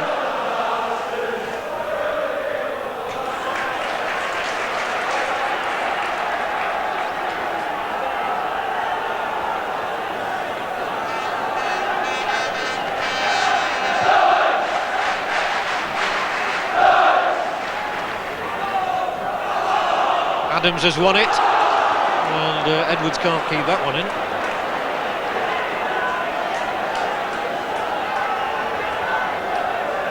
Interesting, the teams are playing the way they ended the match. Leeds attacking the goal away to our right. And Charlton once more coming forward with Crooks. And he's played a good ball for Reid. Out on this near touchline. Baird has gone back to help his defence. Every man Jack is going to have to work now. Peake, Gritt.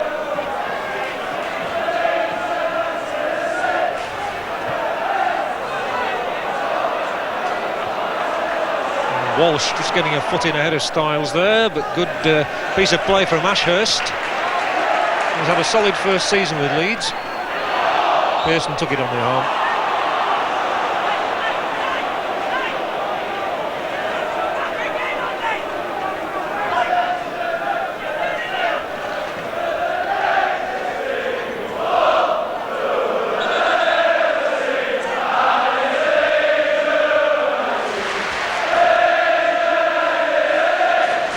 Paul Miller. takes the free kick here for Charlton, just inside his own half. And around the edge of the area, McDonald gets there ahead of Crooks. Sheridan for Leeds. Not a good ball though that time.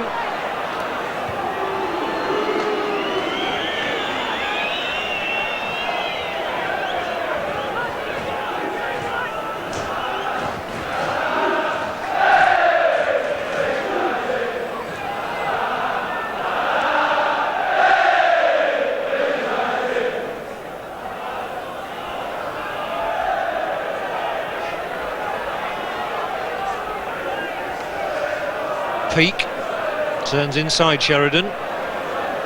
There's nobody really to give it to, so he leaves it for Walsh.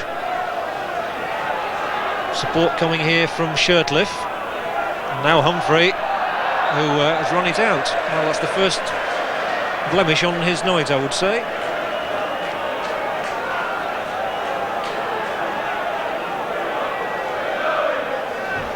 Lenny Lawrence, the Charlton manager, very animated at the moment. A lot to say, but there's so much at stake.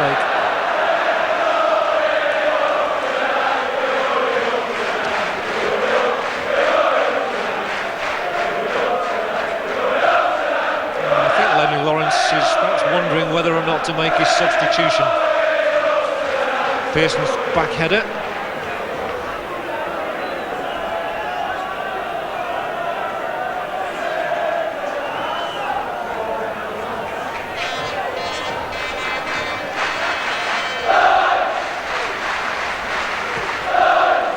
I think all those supporters there have had their money's worth this evening, and certainly for this extended season, which goes all the way back to August.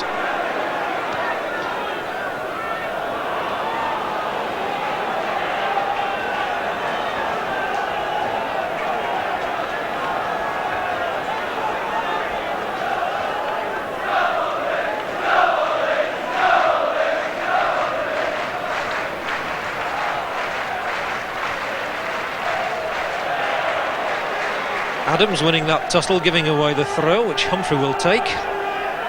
Inside for Peake. Sheridan wins it away from him, but so far almost the entire period has been spent in the Leeds half, and there's Peake's shot, and it trickled past that upright. Mervyn Day had leapt across there, so I think he knew where it was going. He didn't seem too happy with his defence over this though. Andy Peake gets in the shot with his left foot. It wasn't really the strongest of efforts. Yes, Day had it covered all right.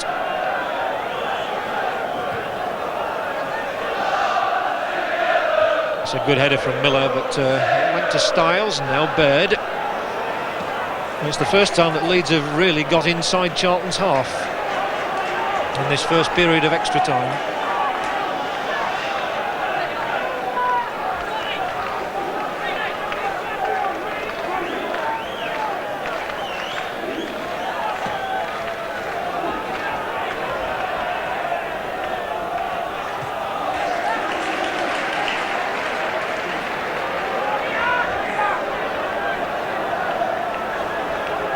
There's another Leeds injury, which is why Mervyn Day has knocked that ball out of play. It's Mickey Adams who's holding his head.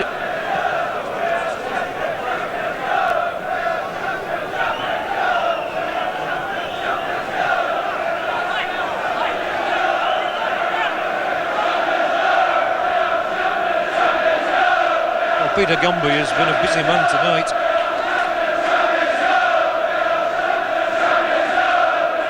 And now what is he calling for? Adams has got a nasty cut right across from the eye to the ear there. Charlton meanwhile are going to make a substitution as well. But more important from Leeds' point of view is that they could be reduced to 10 men here. Stewart's on for Charlton. Adams looks as though he's about to go off. And in fact a stretcher is being called for. This could be real tragedy for Leeds. Stewart's on. But Mickey Adams is on his feet. Considerable amount of blood there. There's the stretcher, which now is it going to be called for, or will Mickey Adams be able to stay on? Well, he's a courageous little customer. Depends how deep the wound is, really, and whether it's going to continue bleeding. I suppose he might have to go off and have a bandage applied. Anxious moments indeed for the Leeds manager and his assistant David Bentley. He wants to stay on. He's got a sponge, and well, it would really be a terrible time to have to go off the pitch. Leeds got the better of that drop ball, and Adams has his first touch of it with sponge in left hand. And Leeds so anxious to get on with it. Billy Bremner leapt from the dugout there to throw that ball back to John Stiles.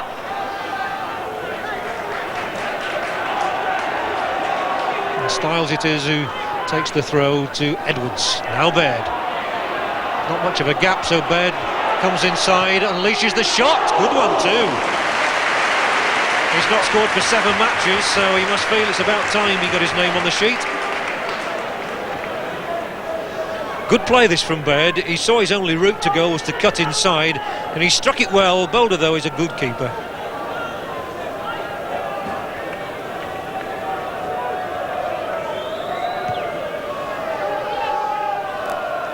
Crooks and Aspin battle. They both seem to miss it in the end, and Stewart gets his first touch of the ball. Comes away to Peake. Sheridan was snapping away at the ankles of Peake there. Aspin gets a bit too far under his first header, does well though with his second one. He's had a good commanding game in defence, as Neil Aspin. And there's a lot of room over on that touchline now as Adams sprints over to get in touch with Humphrey. Inside the area, Garth Crooks, but he's hustled away from it. And Stiles will play a long ball down the middle for Pearson. Great flick on Edwards. And Miller used his hands there, according to the referee. Miller doesn't think he did. He says it struck his head. It's a lovely ball from Stiles, which put Miller under some pressure. Now, John Sheridan has struck one free kick from this sort of distance tonight, when he just cleared the crossbar. Leeds must be praying he gets it just under the crossbar.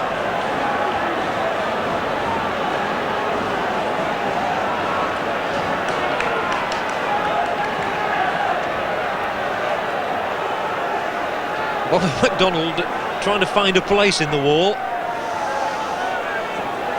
What about him, says Garth Crooks, he's not one of us. Sheridan's got 15 goals this season, a lot of them from free kicks. Can he make it 16? John Sheridan's done it!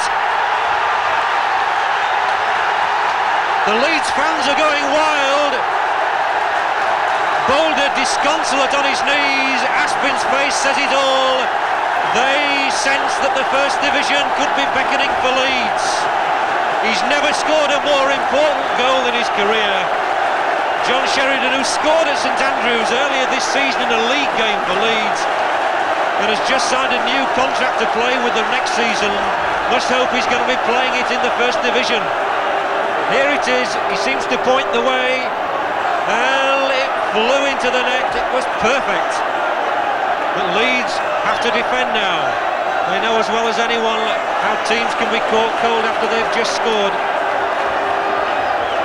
Leeds themselves, through Edwards, got back at Oldham within a minute.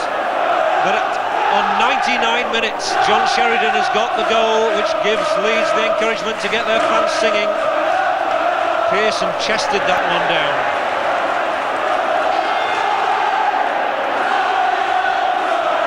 And now it's the Charlton players' turn to feel anxious. There's still some time to go.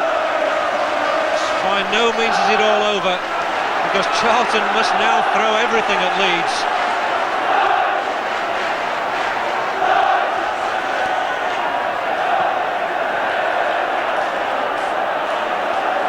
Leeds 1, Charlton 0 in the first period of extra time. And it's the first time Leeds have been ahead in the tie. But Crooks here on the edge of the area finds Peake. Great run. Ashurst took it away at the crucial moment. But they're still here as Humphrey dinks in a little cross. Crooks couldn't get there. Away by Adams. Gritt! Good strike, good save again. Well, Gritt is his name, and you'll excuse me for saying that Gritt is the characteristic most required by the players now.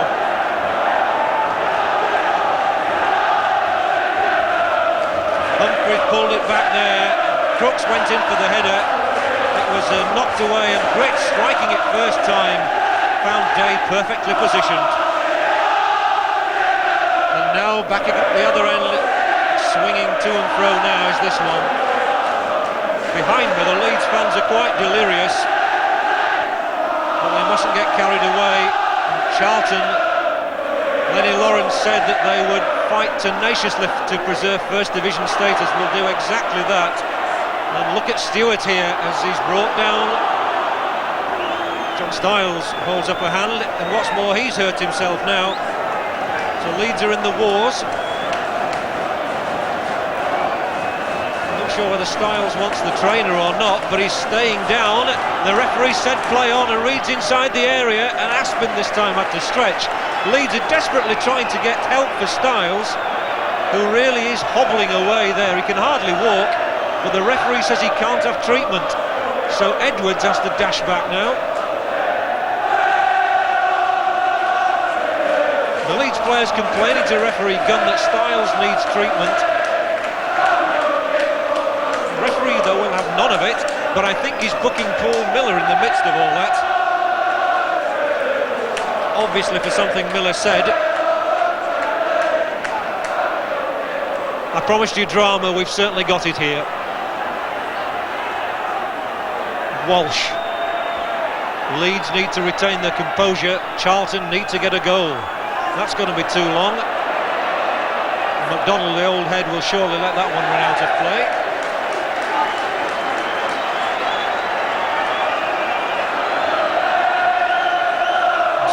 Has managed to signal to the bench that he'll carry on. As we move into the last minute of the first period of injury time, the Leeds supporters are singing "You'll Never Walk Alone." A quite sensational sight that, but I would just warn them that it's not over. Pearson's up there now for the header, and Leeds will be driven on.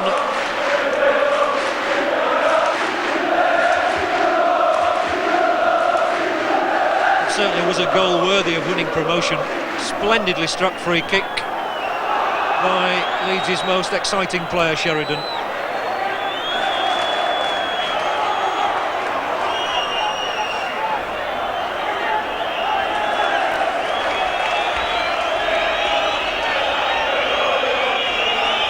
Referee Gunn, by the way, has just indicated to the Leeds bench that he wants them to sit down. Billy Bremner and David Bentley are standing up, and he's smiling, but he's saying, please will you sit down, lads. He knows they're excited as anybody. Stewart can't keep it in. Aizlewood just did enough to put him off. We're still in the first period of injury time. Appeals for handball not given. So Stewart for Charlton. Aspin battling away with him. Walsh confronted by Baird, hits a good long cross. Gritt's up there, the cross is good, the header was good, and Day's positioning was even better. He's deserved the pat on the head.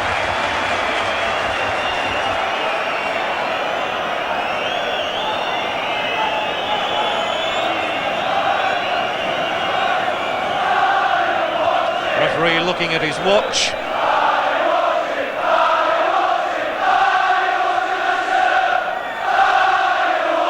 Peake for Charlton. They really have to pour everything into it, Charlton Athletic now. That's what they're doing with Humphrey. Cuts it back. Aizlewood's there. They survive again, Leeds. Sheridan, the scorer, rolls it to Edwards, the substitute. He bangs it away into touch. He's happy to put it anywhere at the moment. Stiles is struggling with an injury. Leeds are effectively down to 10 men because Stiles can do no more than hobble after the ball slowly. The Leeds fans whistling. They want that half-time whistle for extra time. And there is the half-time whistle. And Leeds United are 15 minutes away from First Division football again. Now Peter Gumby has come onto the pitch to ask the referee permission to give treatment to Stiles and is being ordered off. Here is Peter Gumby.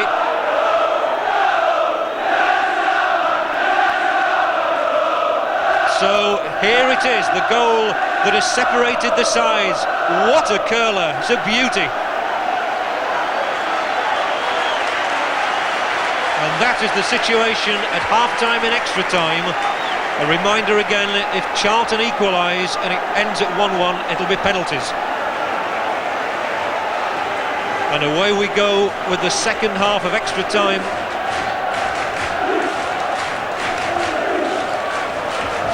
And away we go.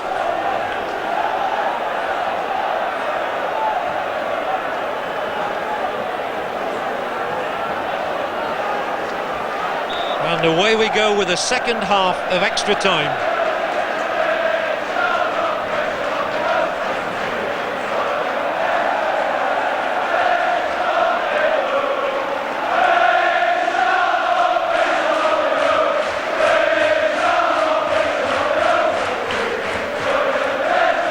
Leeds missed out in the FA Cup semi-final at Hillsborough against Coventry.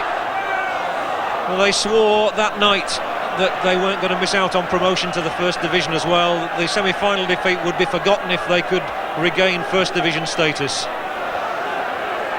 But Charlton have fought every inch of the way in all three matches, and they're not going to give up the fight now. Ashurst, cool, and he's found Edwards. Pearson was offside, and the referee had given the free kick, so it has to be taken.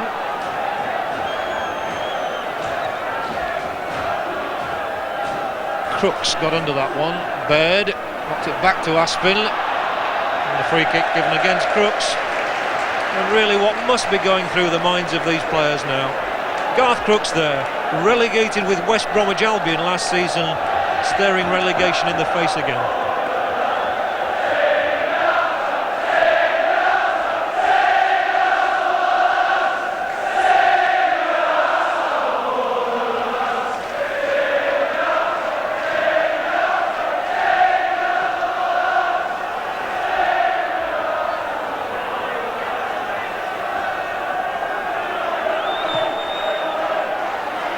Long ball through, Aizlewood, and Day is off his line in good time. And Aizlewood has done a fine job back there, standing in for Ormsby.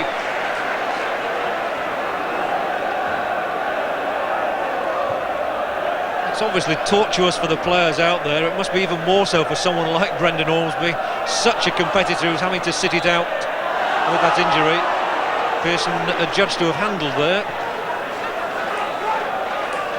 And more desperation will creep into Charlton's play as the minutes tick away. Baird was up there, Crooks. Oh, and a chance for Peake to strike it. Day saves with his legs. Reid's here for Charlton. Aizlewood up there, Walsh gets it over the top. And Mervyn Day again is the saviour of Leeds United. Walsh headed over, but the real save there was from Peake. And no one deserves First Division football more than Mervyn Day. And he certainly had to be at his best here. Crooks laid it back, Peake struck it well. Day, what long legs he's got, and he used him to good advantage.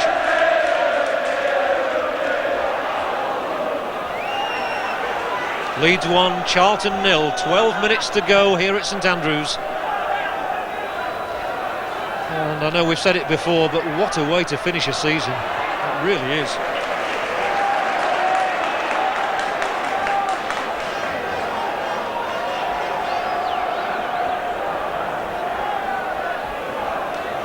Lee with the cross, oh, it's a good one as well. Ashurst did well to get it away. Crooks is in there, Peake's there. It's like a pinball stuff out there. Of course, the danger for Charlton is that they could just get caught on the break. Oof, Sheridan, well, I think that Leeds preferred his first chip, but he did it well.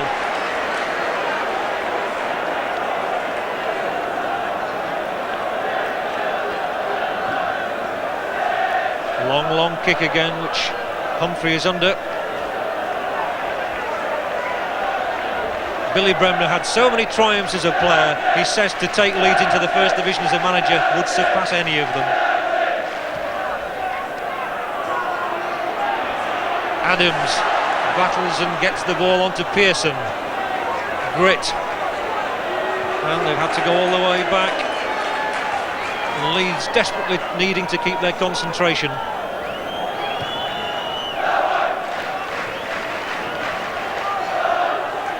Adams has it. Leeds, you can guarantee, will try and slow things down. Edwards had to come back from an offside position. Now he's gone and he is offside.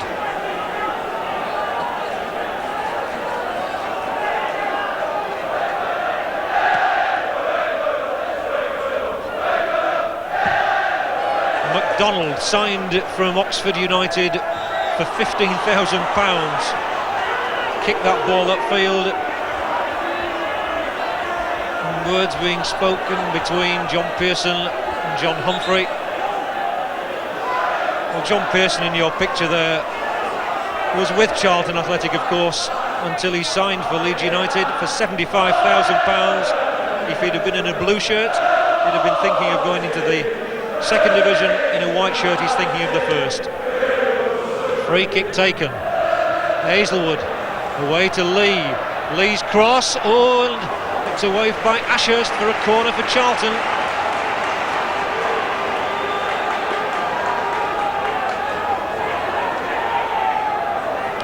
Well, I hope there's nobody in the crowd with any heart failure. Charlton giving absolutely everything, but a very wayward header from Paul Miller. They'll have to do better than that to rescue their situation.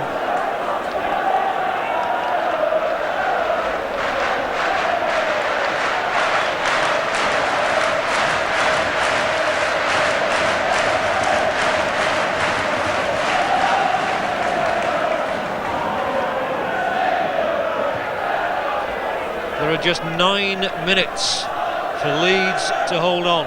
9 minutes for Charlton to get the goal. Would give us a penalty shootout.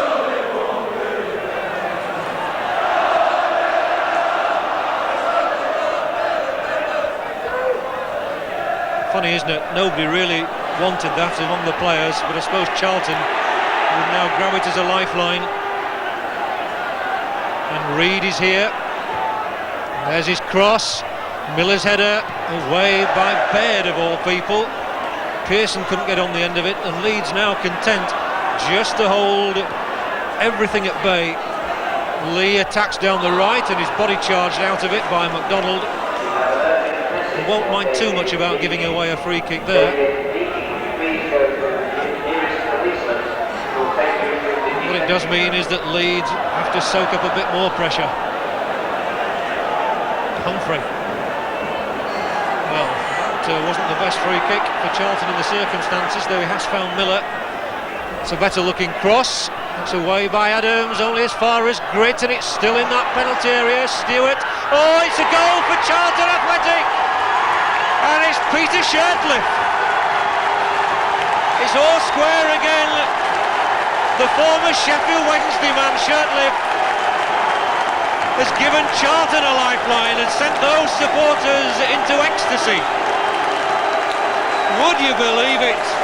Nobody will lie down in this tie. He's only got 3 goals before this one. Gritt didn't strike it and it paid off really. Stewart managed to wriggle the situation, turning it back. Shirtliff struck it sweetly. They could do nothing about it. And here we go again at 1-1. 112 minutes of this one gone, in addition to the 180 before. And what's this? An amazing effort from Sheridan from the goal kick, from the kick-off. Can you believe it? Well, Leeds must be absolutely crestfallen. Stewart did well. Shirtliff, of course, did even better. And that's given Charlton a lift, no doubt about that. And Leeds must be sick. They've got it all to do again now. They saw victory snatched away from them by Coventry in the Cup semi-final at Hillsborough. And now we're 6 minutes away from the most dramatic finish there could ever have been to a league season. A first division place is the prize, and it's the only way you feel that these two sides are going to be separated.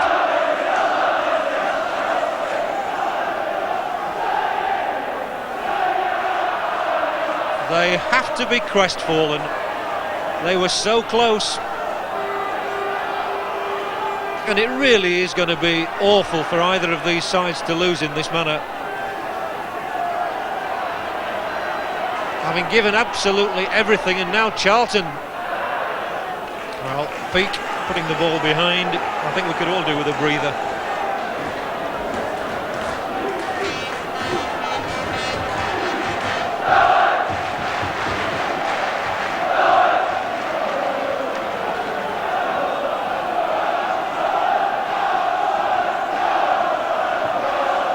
Five minutes to go. Leeds 1, Charlton 1.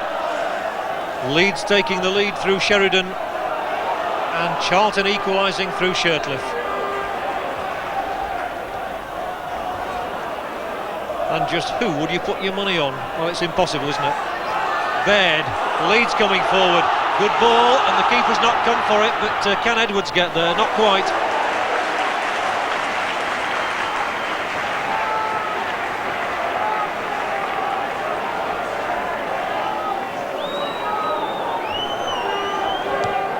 They always reckon it's better to come from behind in these situations. Charlton have got the lift now. Leeds must be feeling it might just slip away. But really there's been nothing much predictable here. Lee bundled off it by Sheridan. Free kick for Charlton.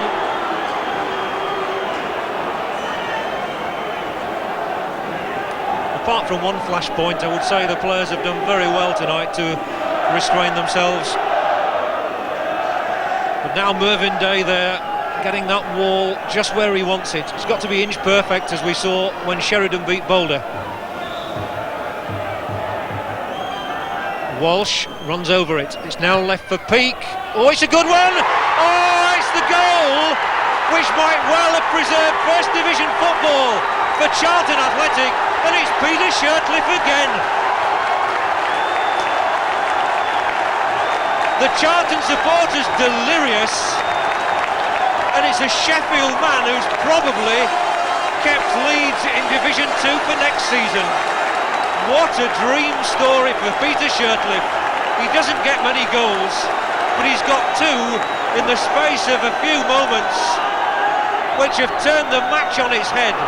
When Leeds looked to be on their way to the First Division, Shirtliff equalised, and now he's headed them surely into the First Division again next season. We can see it once more. I'm sure nobody in Leeds wants to see it. It was well rehearsed. Peake chipped it in. Aizlewood didn't go for it. Shirtliff did, and he beat Ashurst. Oh, and the ball's in the net. And is there anything left for Leeds to offer? They must be absolutely drained.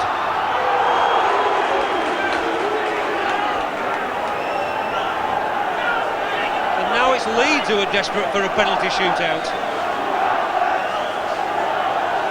What a finish. I said that we'd have drama. I never dreamt it would be as intense as this. 2 minutes left.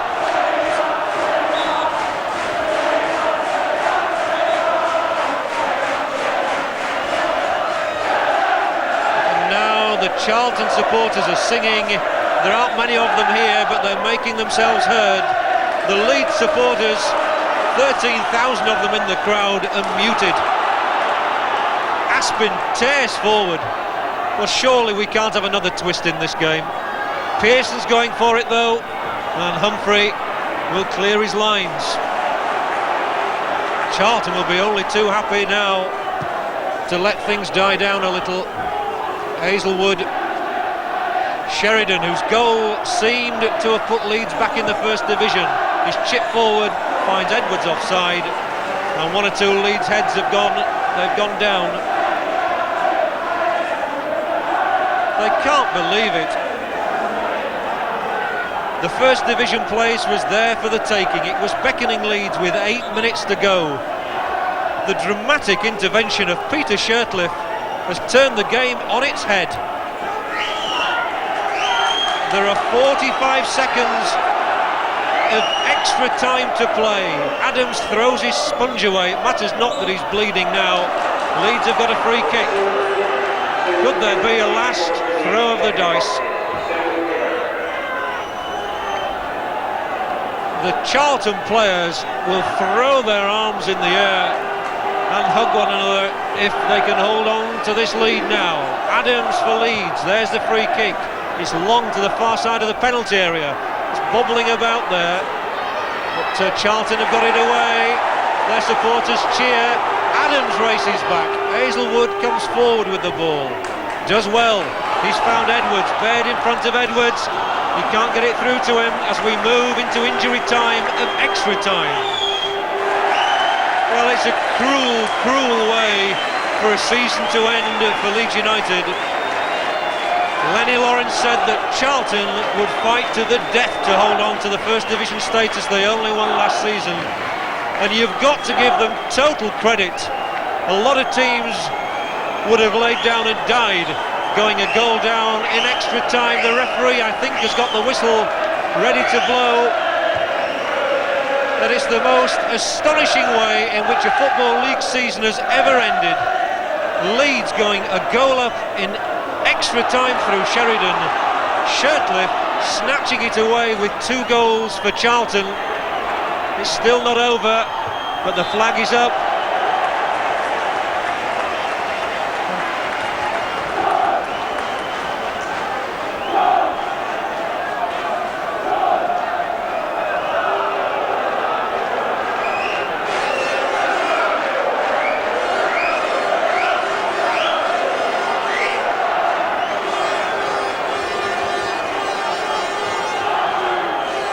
Again, the referee, he's the most important man out there, looks at that watch and it's beginning to look like First Division football next season for Charlton, Second Division football for Leeds United.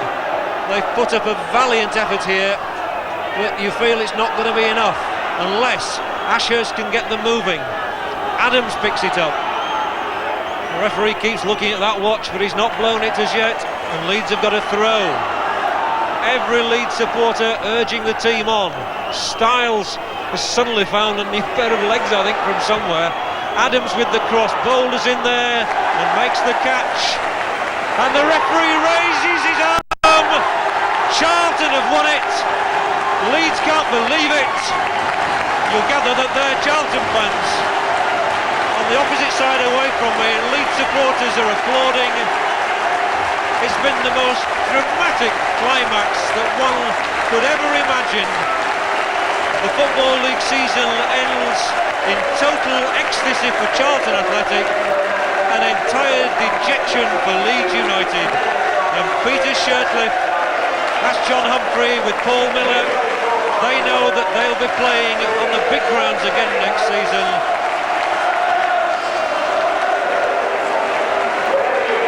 Leeds, Ian Baird there applauding the team's fans, but they must feel absolutely dejected.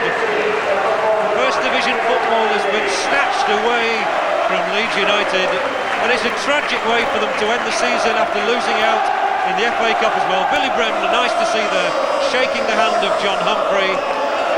The Leeds players, 1 or 2 of them are still out there on the pitch. I'm sure that some of them cannot believe the result. Charlton seem dead and buried, but now they know they're in the First Division again next season. 2 Peter Shirtliff goals have guaranteed that. The final score here at St Andrews is Charlton Athletic 2, Leeds United 1. And that's good night from us all from St Andrews in Birmingham.